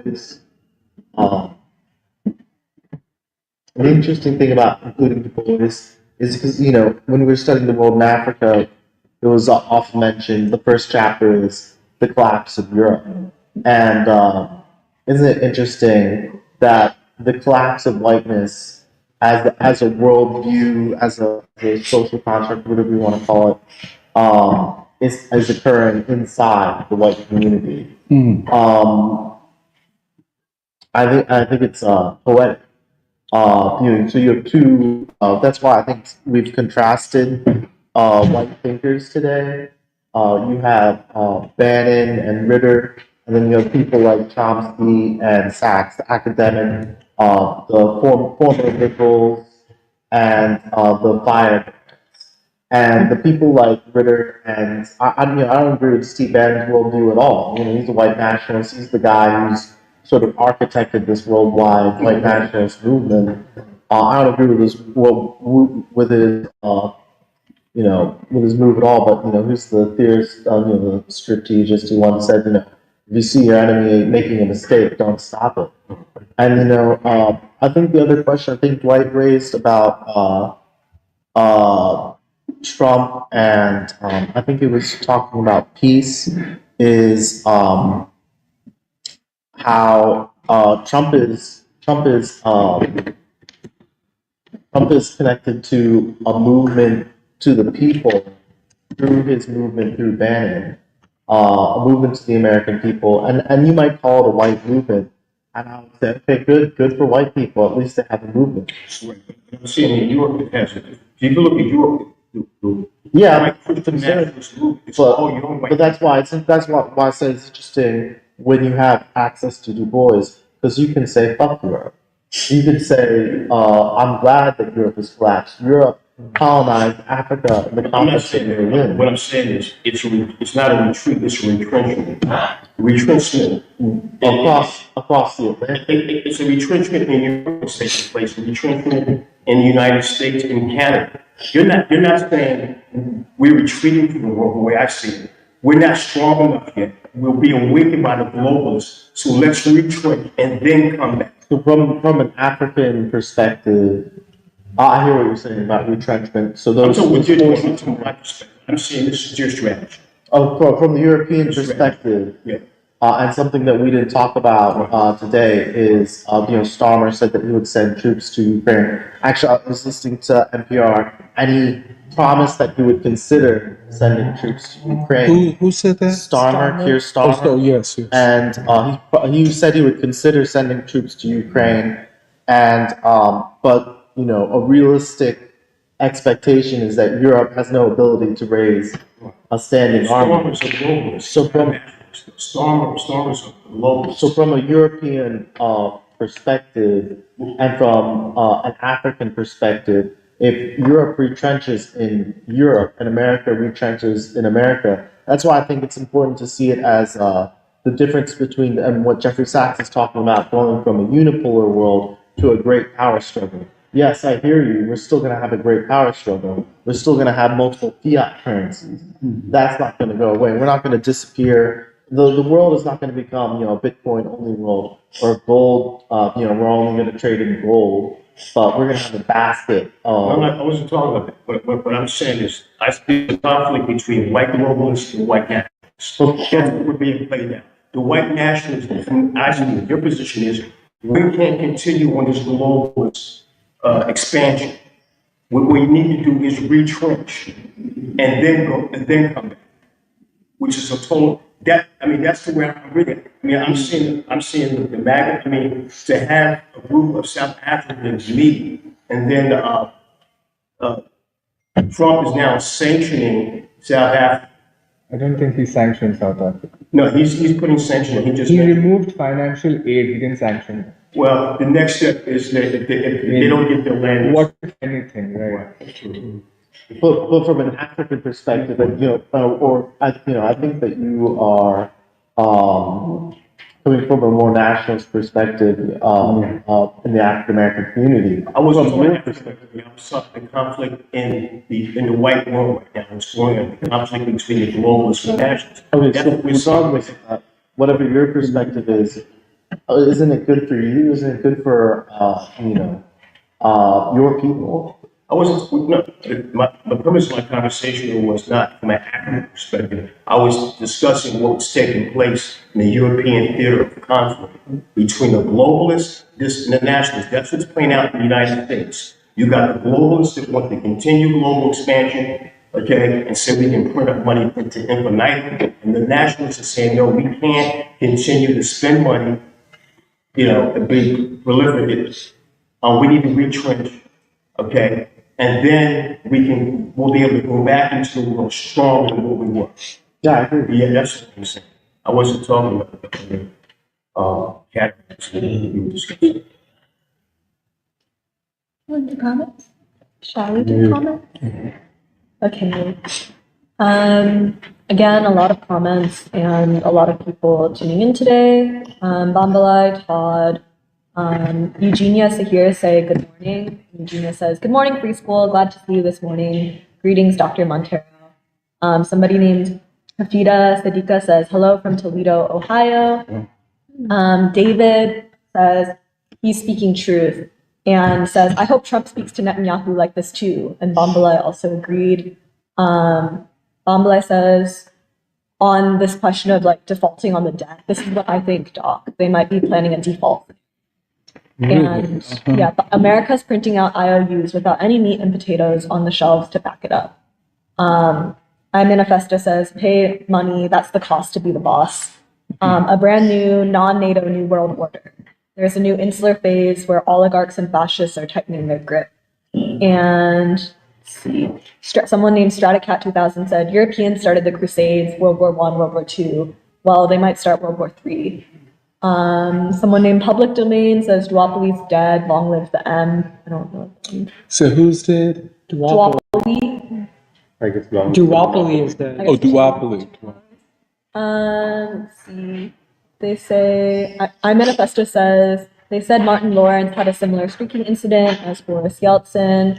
Bombla says, I will have to study up on Jeffrey Sachs. He gave some strong statements on the European conference. MDR says Chomsky attended Fred Hampton's funeral. There was a lot of conversation about Chomsky, Finkelstein, whether he's a slob or not. And then lots of responses. Someone named Castro Girl said Steve Bannon is not John Brown. BK says humanity can only benefit from the white masses speaking out and rejecting the white standard. The mentally colonized global majority will follow them as they have for MDR says, actually, the United States contributed a much smaller ratio of its gross domestic product to Ukraine than most all other European countries.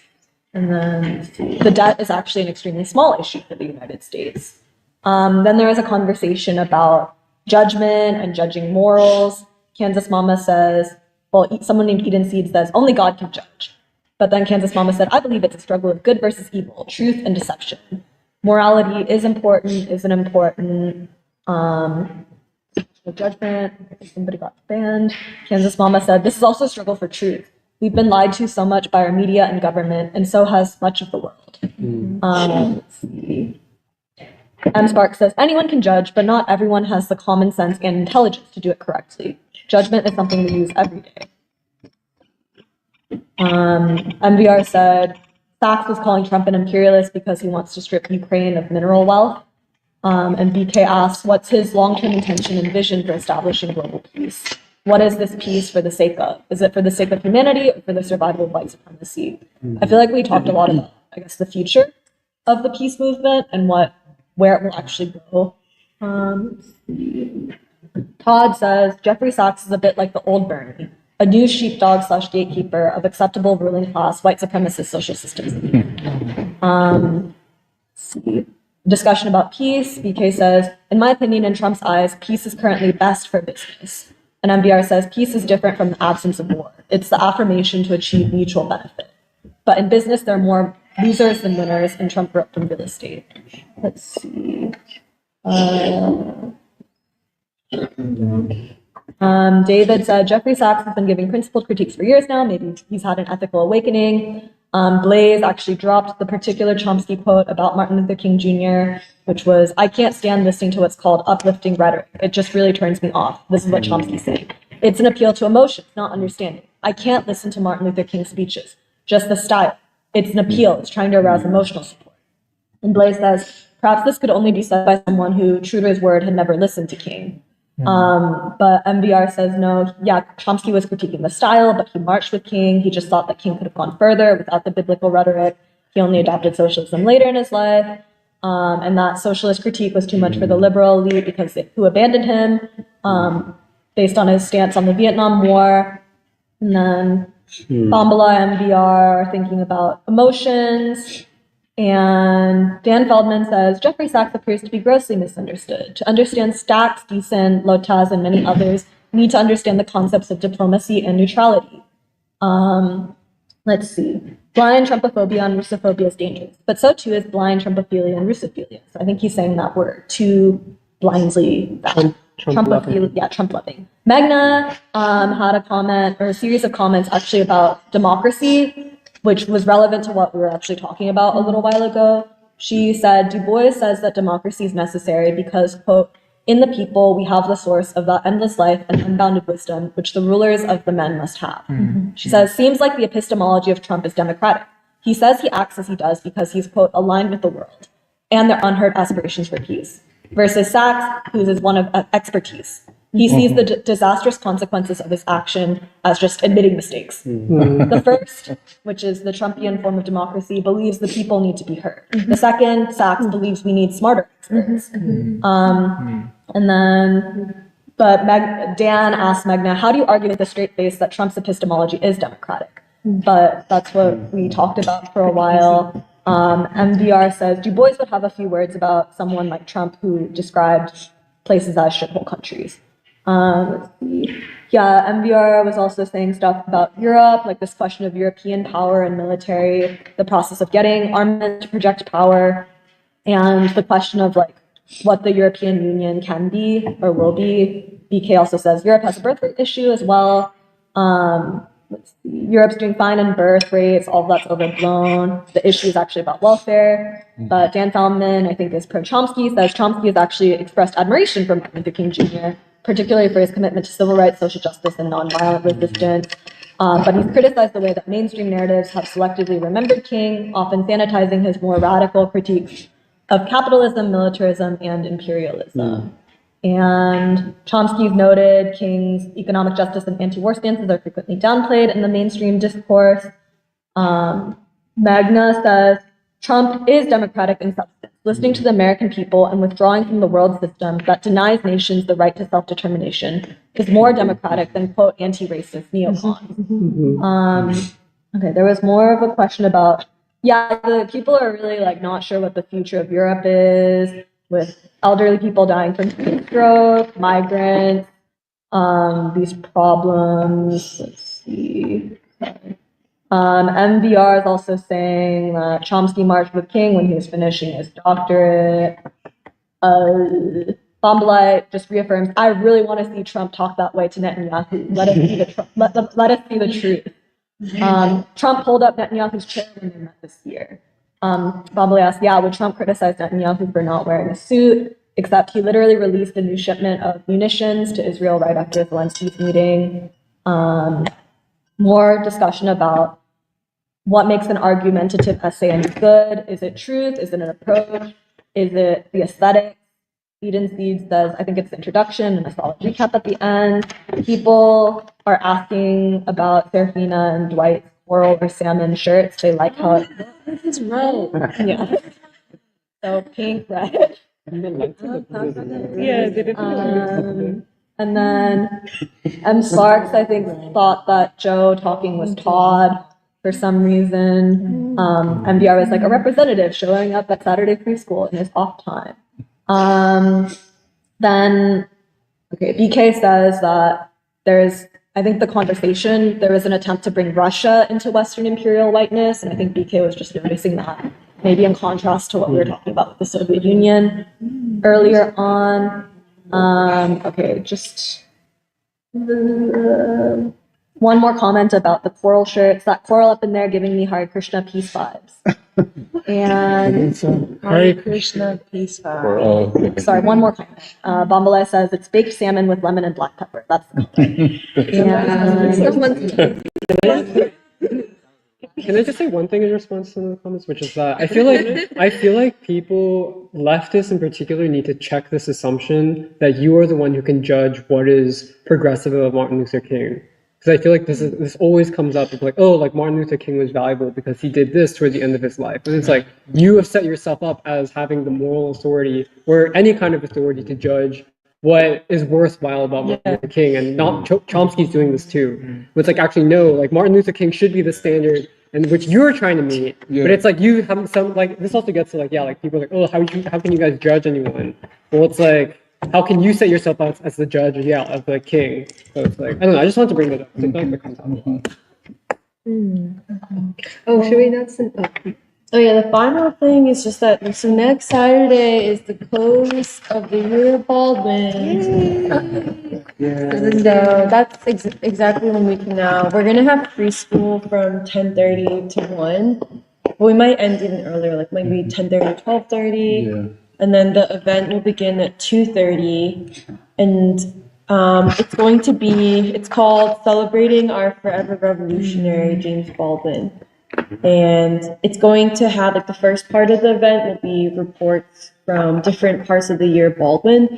And then there will be poetry and recitations, including from the feast, which I'm pretty excited about. And there'll be musical performances by Osiris and Serafina. And then lastly, this is the first time we'll be doing this, but we're going to end with a rhythm and blues and jazz dance party. I saw that. So that's next week, and there will be food. There'll be finger foods, including like cheese that is cooked by me, and like a salmon sardine sort of dip thing by Doc. And so, yeah, so, for everyone who's attending, you can, it can be Pollock style, but we will have like sandwiches and we'll have some sandwiches as well. So, yeah, we're really excited. It's the last event of the year of James Baldwin. It'll be more, I think, casual than our past events, but it'll be nice to just the report backs from the year Baldwin will be covering things like assessing, the documentary, the exhibit, the reading groups, and the year as a whole, and the political and ideological significance of both, not just James Baldwin, the thinker, but how we celebrated him in Philadelphia and what it means for the future of the city and also the country. So they're flyers, and people should grab them. And the last thing is, we're not doing formal fundraising for this event, but there are some costs, especially around food and paying the artists who are performing. So if people who are able to or would like to, we are asking if anyone would be able to donate anywhere from $15 to $20, but only if you can. And there's an envelope that Eddie will pass around for the donating to the event. And then if you're in the comments would like to donate, then we don't have a GoFundMe, but if you express interest in the comment section, we can put in a Venmo or something. So, yep, the year James Baldwin is coming to a close next week. Yeah. So much fun. Okay, thanks everyone for joining Free School. We'll see you next week for the event at Free School. So, yeah. We'll be giving this church a lot of love, 10 a.m. to 7 p.m. You know where to find us. Bye-bye. If I'm Venmoing, we should have Venmo.